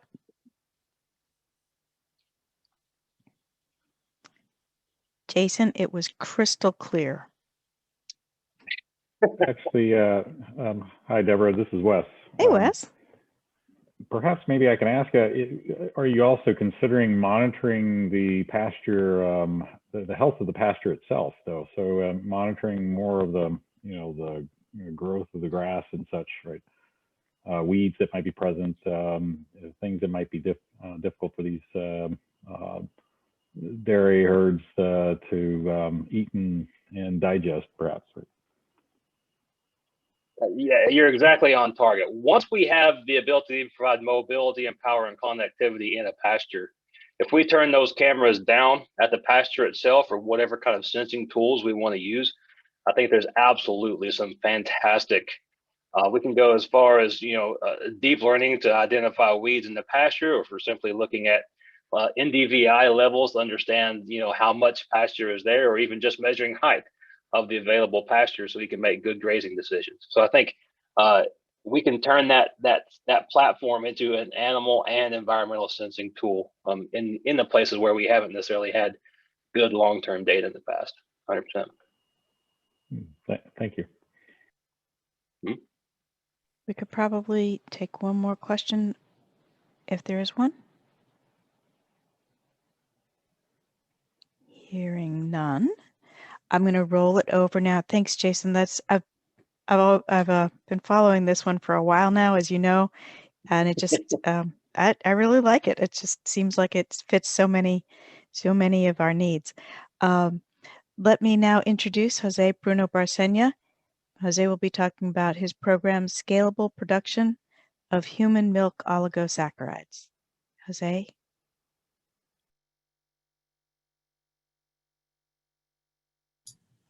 Hello, thank you for the opportunity, Deborah, and everybody for listening.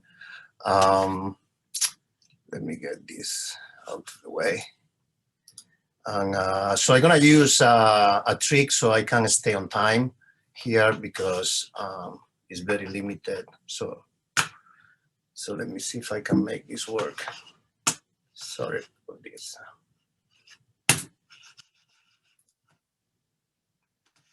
My mouse decided not to work right now. Oh, come on. Here it is. Okay. Well, thank you so much. Sorry for the interruption. So thank you so much for the opportunity. This is an embryo of a company. I'm going to use this kind of trick in order to stay on time. Our company goal is to really facilitate the effortless and affordable generation of bifidogenic factors. We have developed a scalable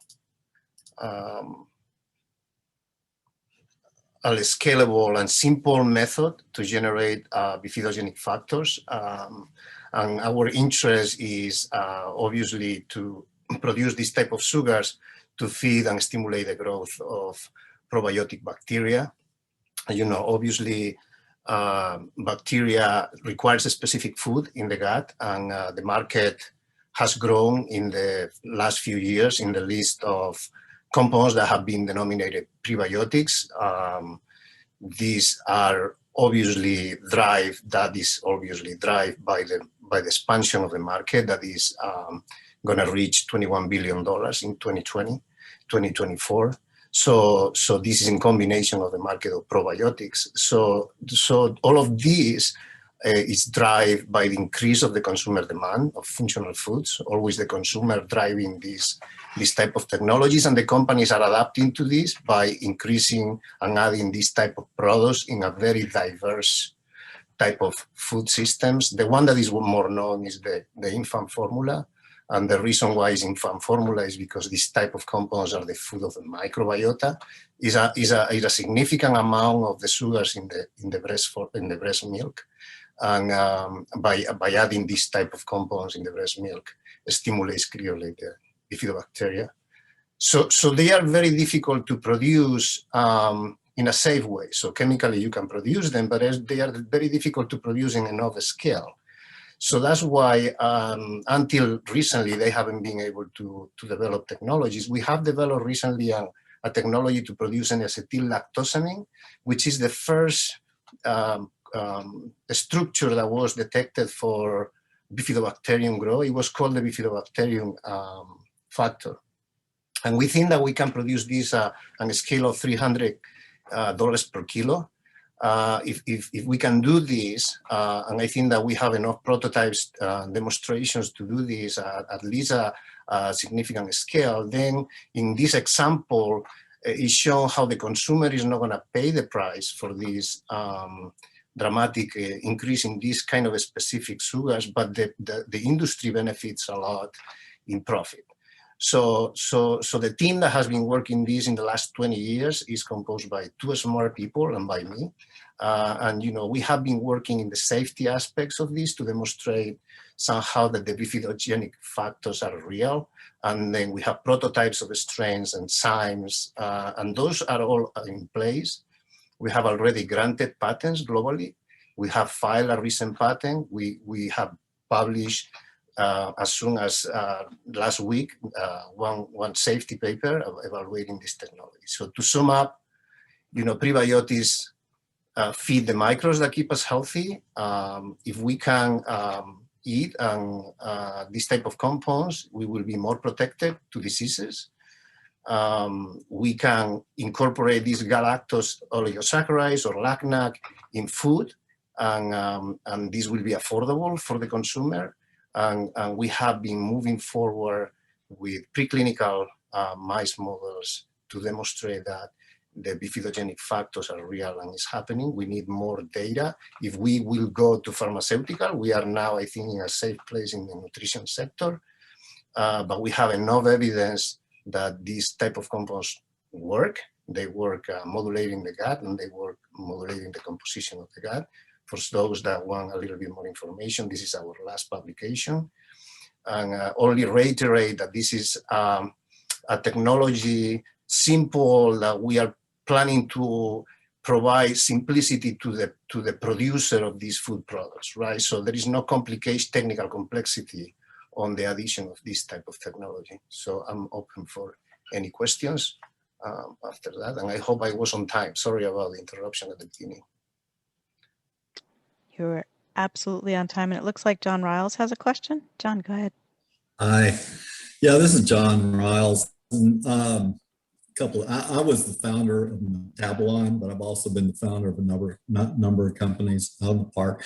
At Metabolon, we looked at about 1,000 different projects on the gut microbiome. So I'm really interested in what you're doing. Have you talked to Evolve Biosciences? No, we are very recent in the process. We have been actually trying to ensure before we launching a company, we wanted to make sure that what we were offering was real.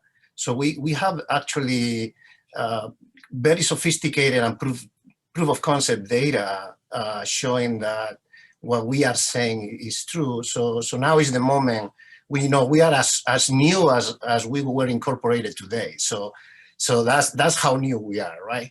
So from this moment on, so we will try to actually start reaching out and advertising the possibility of this technology. Well, a good friend of mine is Bruce German out at UC Davis. Okay. Yes, I am familiar with Bruce, yeah. Yeah, and he started that company, Evolve Biosciences. Yeah, with together with David Mills, yeah. Yeah.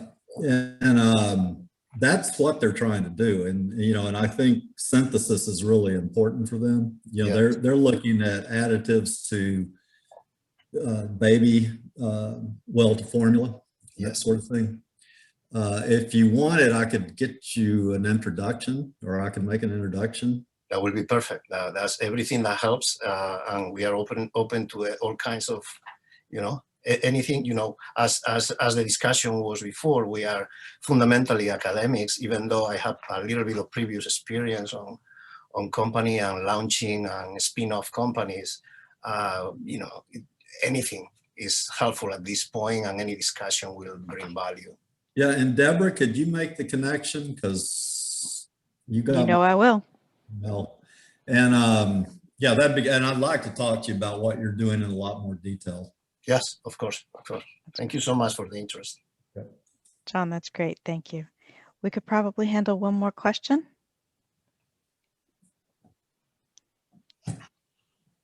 Hearing none. I'm going to go ahead and introduce Ignazio Carbone to talk about, so the title of his presentation is From Pattern to Process to Biocontrol. Ignazio, we haven't spoken about it. Will you run your slides or shall I? Oh, he's going to run his own. Very good. Yeah. All right.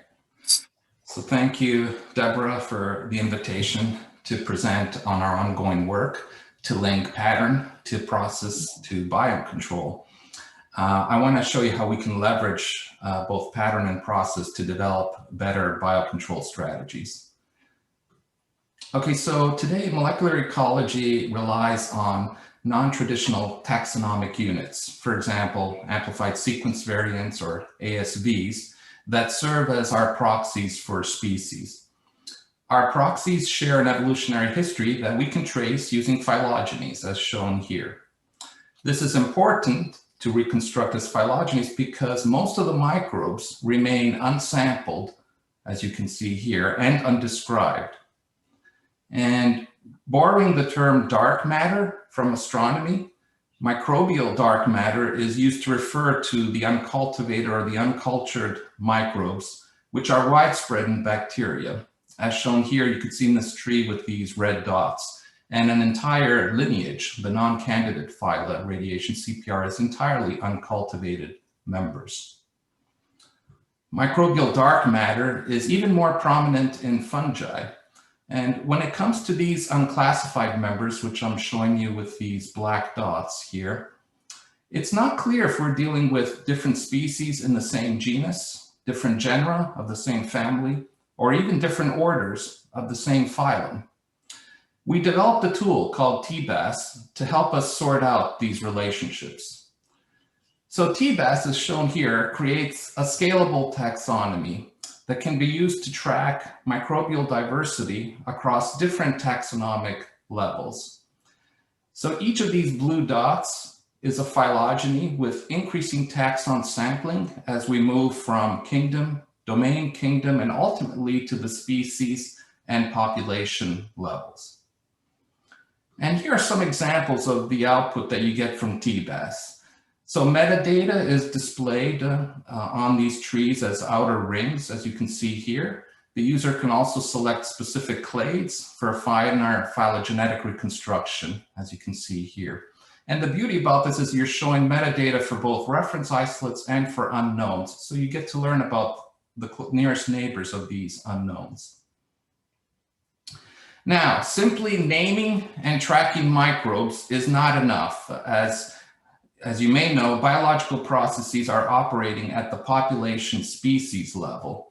For example, microbes are really dynamic and undergo frequent changes in population size in response to changes in the environment or other perturbations. And I'm showing that as the height of these rectangles, the different population sizes. But you also have what we call cryptic and asymmetrical gene flow, which can further increase population sizes. Cryptic because sometimes we don't even know, but they're contributing to the sampled populations. So this has really important implications for biocontrol, which involves controlling pests through the release of natural enemies or agents that compete with targeted pathogens to reduce their population size. So population size is an important parameter to really get a handle on. But there's two additional forces that we need to contend with. One is the magnitude of genetic exchange and recombination on this population species level, and also differences in fertility. Now, any biocontrol agent that's released has the potential to mix with native strains, and this could be advantageous if a beneficial trait is transferred, or it could be detrimental if a toxin is further increased. So we have to really have a good handle of the magnitude of these processes in nature.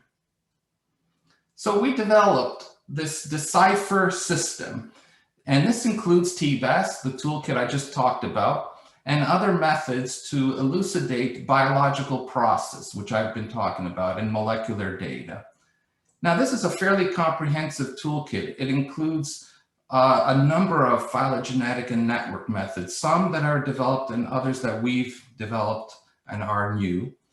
It also has meta barcoding methods, and I want to add, this goes beyond just single loci. It's multi-locus, metagenomes, genomics. It encompasses the whole slew of molecular markers. We also have database search methods and other utilities in this system. Now, our tools allow us to really harness the full power of microbes. And these are microbes that are both sampled and unsampled, the stuff that we don't see. Now, some potential applications include real-time tracking of microbial dark matter to help us get really to the question of who is there, the patterns, and what are they doing. We can use our tools to track new and emerging pathogens, including the virus responsible for the COVID pandemic. And the tools can also help us understand how biocontrol works, which is important because very often biocontrol agents are released in the environment, but we really don't know whether they're interacting with other organisms, with their nearest relatives, and the interactions with in the larger microbial community. And we have a proof of concept of this in Aspergillus flavus. And we don't have time to go over this here, but if you want to learn more, I'd be happy to share with you details on that. Okay, so a lot of resources, funding, and computational resources have made this work possible. And I just want to focus here a bit on the back end of our tools. Our tools run on national resource, both locally in the virtual computing lab at NC State, but we also leverage high performance computing resources at Cypress and Exceed. And this allows for a large user base. But we also package our tools in a Docker and Docker systems, which allows industry to use these privately within their own internet networks without connecting to the internet. So this is also a value for people that want to ensure security and privacy of their data. I didn't go into any details on data standardization and all the other work we do, but if you'd like to learn more, I'd be happy to give you details on that. I think I'll stop there. Great, thank you, Ignazio. And we do have a question from Jacob Parnell. Can you get enough resolution with these tools to predict the ecological niche of the species? Yes, Jacob, and let me answer that because I didn't talk to you about metagenomes and genomes. As you know, metagenomics, you could literally assemble genomes of unsampled organisms. We can pull up to 1,000 loci from these assembled genomes and actually get very close to placing them to a sampled organism. So these reference trees are fairly large now thanks to initiatives like the 1,000 fungal genomes and also initiatives in the bacterial field. So we could get very fine resolution of the organisms in the ecosystem. Even if we cannot assign a name to those organisms, we can actually say which are the nearest relatives of those or the lineages that are present. So this is the beauty about phylogenetics. You don't actually have to have a taxonomic assignment. You can follow the lineages or the clades. So the answer is yes, multi-locus genomic methods allow us to get down to the unit, the taxonomic that ecologists are interested in, the species. Thank you. I think we've got time for one more question, if there is one.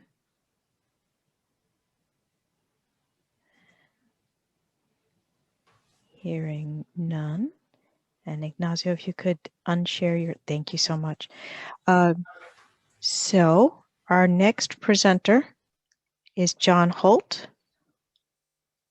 Jon is speaking about, I don't know how you want to pronounce that one, Jon. I'm going to let you do it. Give me a sec. I'm going to go ahead and share your slides.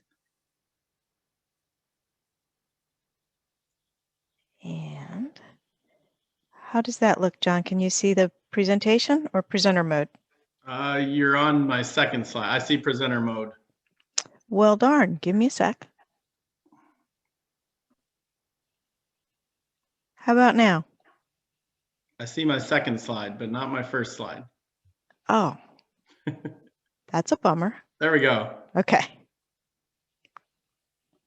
Okay, good afternoon, and I appreciate your attendance at today's event. And I just wanted to quickly thank our panelists today for their insights. I really enjoyed that conversation, very useful information. So my name is Jon Holt. I'm an assistant professor and extension specialist at North Carolina State University. I'm here today to talk about one of the most important considerations for swine producers today, and that's keeping our animals healthy. And although there's a lot of different ways that producers use, we have seen multiple regulations placed on livestock production. And so the amount of options which farmers have to keep their animals healthy is limited. In 2006, the European Union banned the use of subtherapeutic antibiotics in livestock production due to concerns about antibiotic resistance. And by 2017, the United States had implemented similar restrictions on growth promoting antibiotics and other antibiotic use for livestock. During this time, many farmers started to utilize high levels of zinc and other minerals, which have antimicrobial effects, to keep their pigs healthy, and especially those pigs that are in the nursery phase. But while the United States was reducing antibiotic use from livestock production, the European Union was already taking away other tools. In 2017, the EU announced that feeding zinc oxide to livestock would be banned by 2022. So we're getting very close. The reason that zinc oxide is a problem is because unlike other sources of zinc, such as sulfonates or gluconates, zinc oxide is very poorly absorbed by the pig. Therefore, when large amounts of zinc oxide are fed, the majority ends up in the lower digestive tract. The good thing about that is that's where we need to fight away pathogenic bacteria, and large amounts of zinc do a really good job at that. So swine producers often feed zinc oxide to pigs at levels between 2 to 3,000 parts per million in the feed. And this is much, much higher than the pig's actual requirement for that nutrient. But the problem with this low absorption is that now much of that zinc oxide is excreted. And manure with high levels of zinc oxide can be toxic to some crops that other farmers are trying to grow. So this is where our product fits in. Carbozinc is a cellulose encapsulated zinc source. When an animal consumes the product, the cellulose keeps it from being digested rapidly, and more zinc can pass to the lower digestive tract, where bacteria break down the fiber and the zinc can exhibit its antimicrobial effects. We also expect that our product can be fed at much lower levels than zinc oxide and still have positive antimicrobial effects. Therefore, even if that zinc is excreted, it's not going to cause as large a buildup in the soil. Carbozinc is a platform technology because the same encapsulation technique can likely be applied to other minerals such as copper, which also have antimicrobial effects in the lower digestive tract. And Deborah, if you could hit the next slide, please. Carbozinc was developed by, there we go, thank you. Carbozinc was developed by Dr. Jim Martin in the Department of Chemistry at NC State. And together we have been trying to work together to produce healthy, antibiotic-free animals fed environmentally friendly nutrients. To date, we've been awarded $50,000 from the Chancellor's Innovation Fund. We have a provisional patent filed. We're pursuing incorporation of a startup company to license the technology, and our animal trials will begin next week.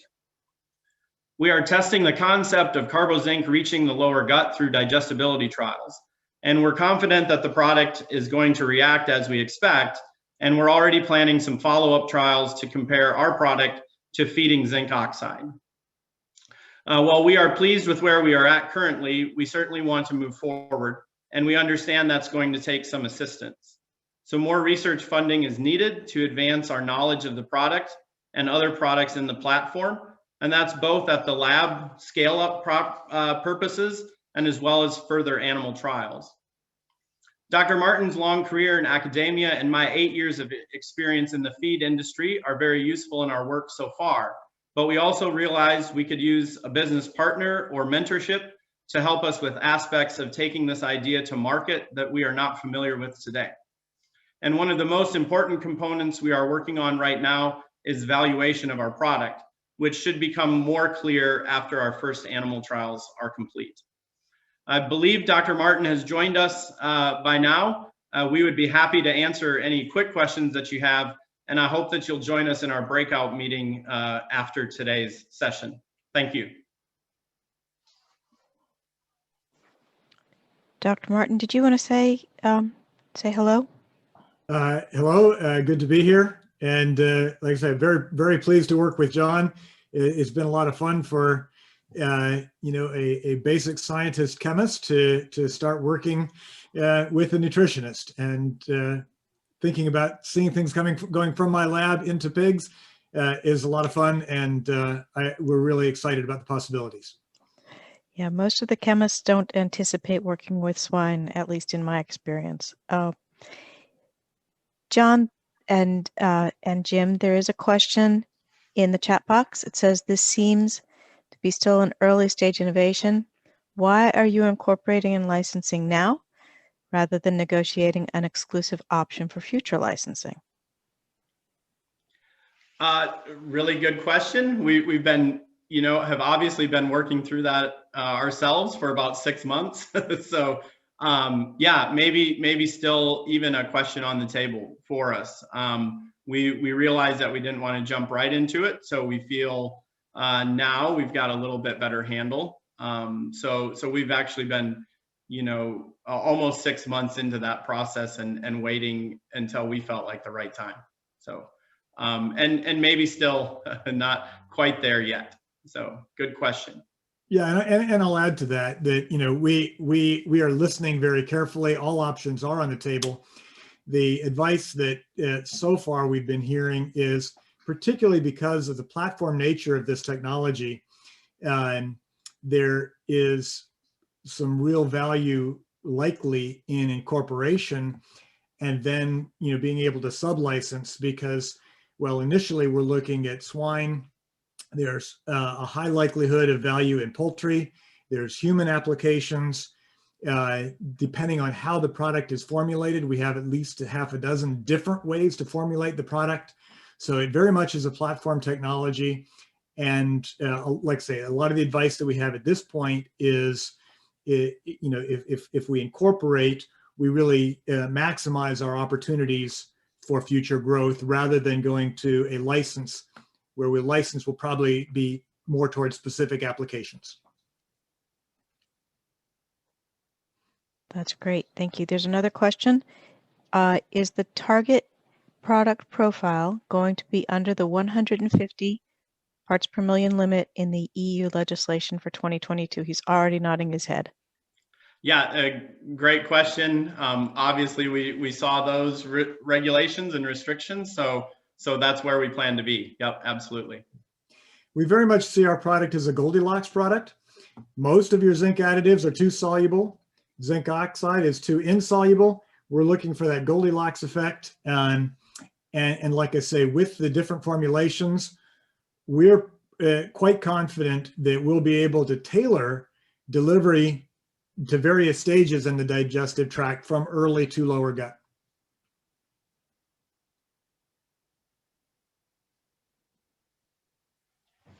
I think we could probably handle one more question, if there is one.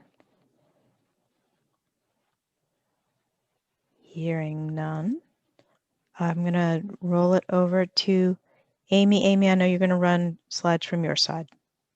That's right. Thank you.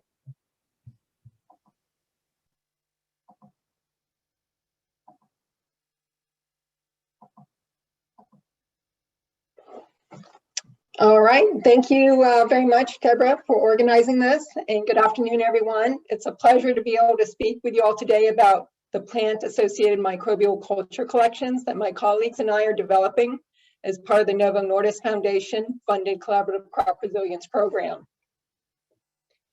The Collaborative Crop Resilience Program is a 30 million multinational, multi-institutional effort aimed at harnessing plant microbe interactions for enhanced crop resilience, since it's known that microbes can help plants develop faster, acquire nutrients, and cope with environmental stresses and suppress pathogens. This project is designed to address two bottlenecks that have been major impediments for progress in understanding plant microbe interactions to date. The first one being a fundamental knowledge gap that exists for how plants recruit and maintain microbiomes. And the second one is, how do we best use big data analytics to probe plant microbe interactions, given the complexity of the plant microbe soil system that operates in a constantly changing environment. And to this end, we have developed 3 independent yet interconnected projects to enable us to understand and model plant microbe interactions in a predictive way, using wheat as our study system, because of the importance of wheat as a global food staple. And so I'm going to give you a little bit of background of each of the 3 projects that belong to the Collaborative Crop Resilience Program. The first one is Matrix, which is led by Lars Hansen from the University of Copenhagen, and it focuses on poorly understood wheat plant microbial interactions above ground, specifically the microbial communities associated with wheat leaves and stems. The Interact project, which I'm a researcher on, is led by Mette Nicolaisen, who's also from the University of Copenhagen, and focuses on the interactions between wheat plants and microbes below ground. And the Enroot project, led by Jens Stugard from the Aarhus University, which focuses on the development of new crop varieties and microbial interventions that will improve productivity reduce the need for fertilizers and pesticides, and alleviate negative environmental impacts. As you see on the left, for all three collaborative crop resilience program projects, we're using an iterative process in which microbiome sampling is performed and plant performance data are captured for both field-based and greenhouse experiments that are being conducted in a parallel way, both here in North Carolina and in Denmark. Metagenomic, transcriptomic, proteomic, and metabolomic data, along with plant phenomics data, are being collected for wheat grown under control conditions, as well as under nutrient, water, and pathogen stress conditions. These data are ultimately going to be used to build models that will predict how wheat microbiomes are recruited and maintained, and how they can be manipulated to help cope with environmental stresses. One of the important deliverables of the Collaborative Crop Resilience Program and the focus of this presentation is that we're generating curated wheat microbiome culture collections as part of these projects. Specifically for the Matrix project, we are developing a wheat phylosphere collection that contains bacterial and fungal isolates from leaves and stems of wheat.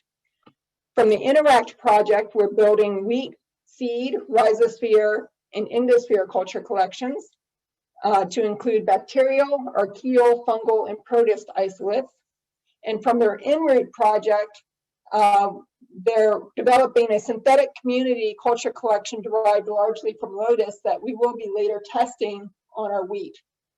And as part of our curated culture collection, we're linking the associated microbial genome, transcriptome, proteome, and metabolome data. Okay. In the interest of time, because it is a time-limited presentation, I'll share with you the progress that we've been making on establishing the Interact wheat microbiome culture collection.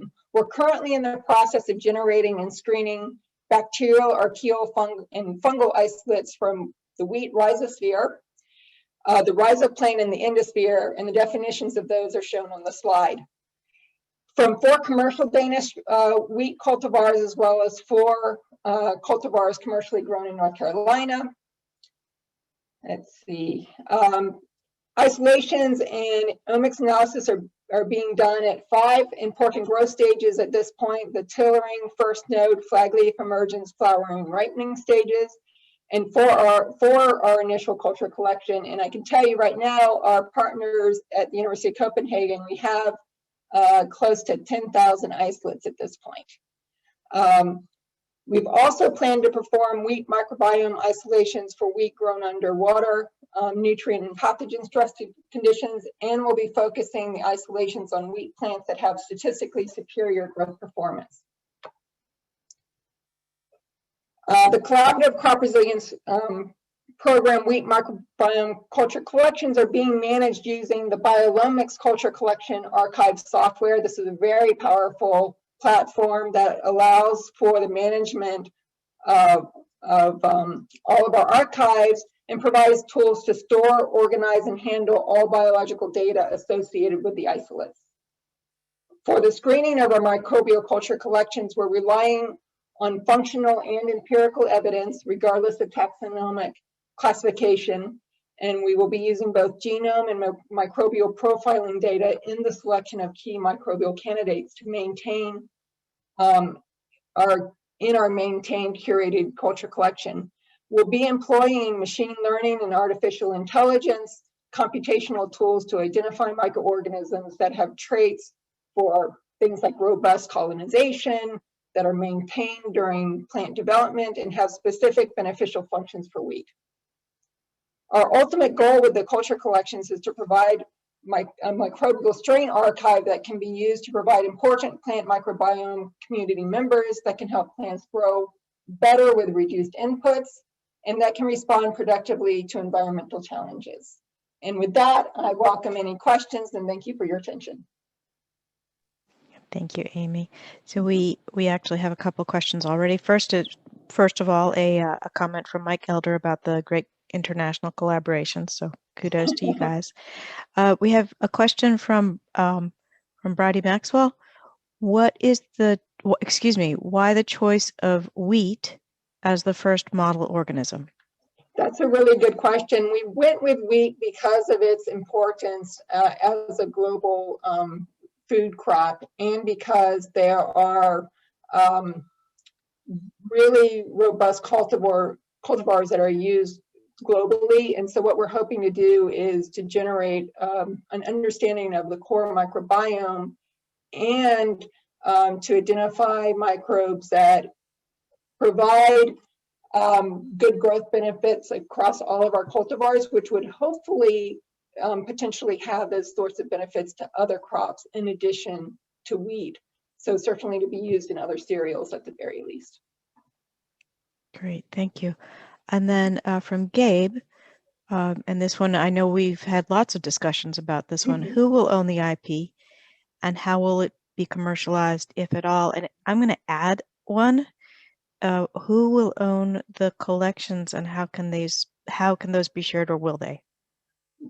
So that's a great question. So as I indicated in the beginning, this is research that's being funded by the Novo Nordisk Foundation, and they would like for us to be able to engage with industry and to be able to make our culture collections available for use.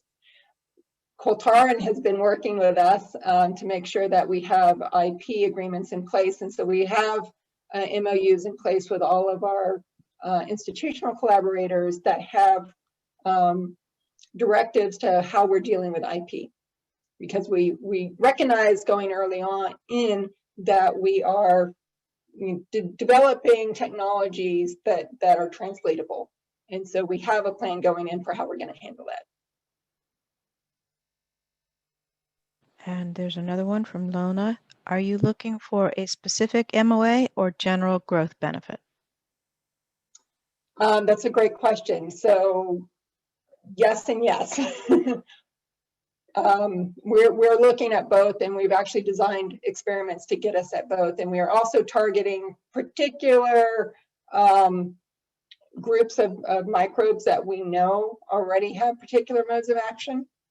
So we're actually doing, and I didn't have time to go into the details of how we're actually growing out some of our isolates, but we're using selective media that will help to enrich for particular types of microbes that we know have plant growth beneficial properties. That's great. Thank you, Amy. So I have to tell you, I really enjoy these events. I learn something every time. I want to pay a special thanks to Kultaran, who was my partner in all of this, and you heard him on the panel. He chose the panel, he chose the presenters, and well done, because as always, those were marvelous. Our silent partner was Jeff Bach, because if everything went to pot on my side, Jeff was ready to step into the breach. So thank you, Jeff. I appreciate that a lot. Couple of quick points before we move to breakout rooms. We will have breakout rooms available. Let's see. I know Jon offered to host a breakout room. I believe Amy as well. And I'll just set up a couple. It'll take me a minute, but it didn't look too hard when I tested it.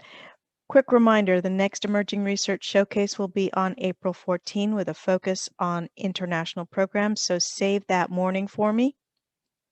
And and I suppose the last thing that I probably have to say is that if you want to reach out to any of the faculty that presented today, feel free to reach out to me. I'll probably just hand you off to Kultaran, because that's the way it's going to go, but feel free to reach out to me.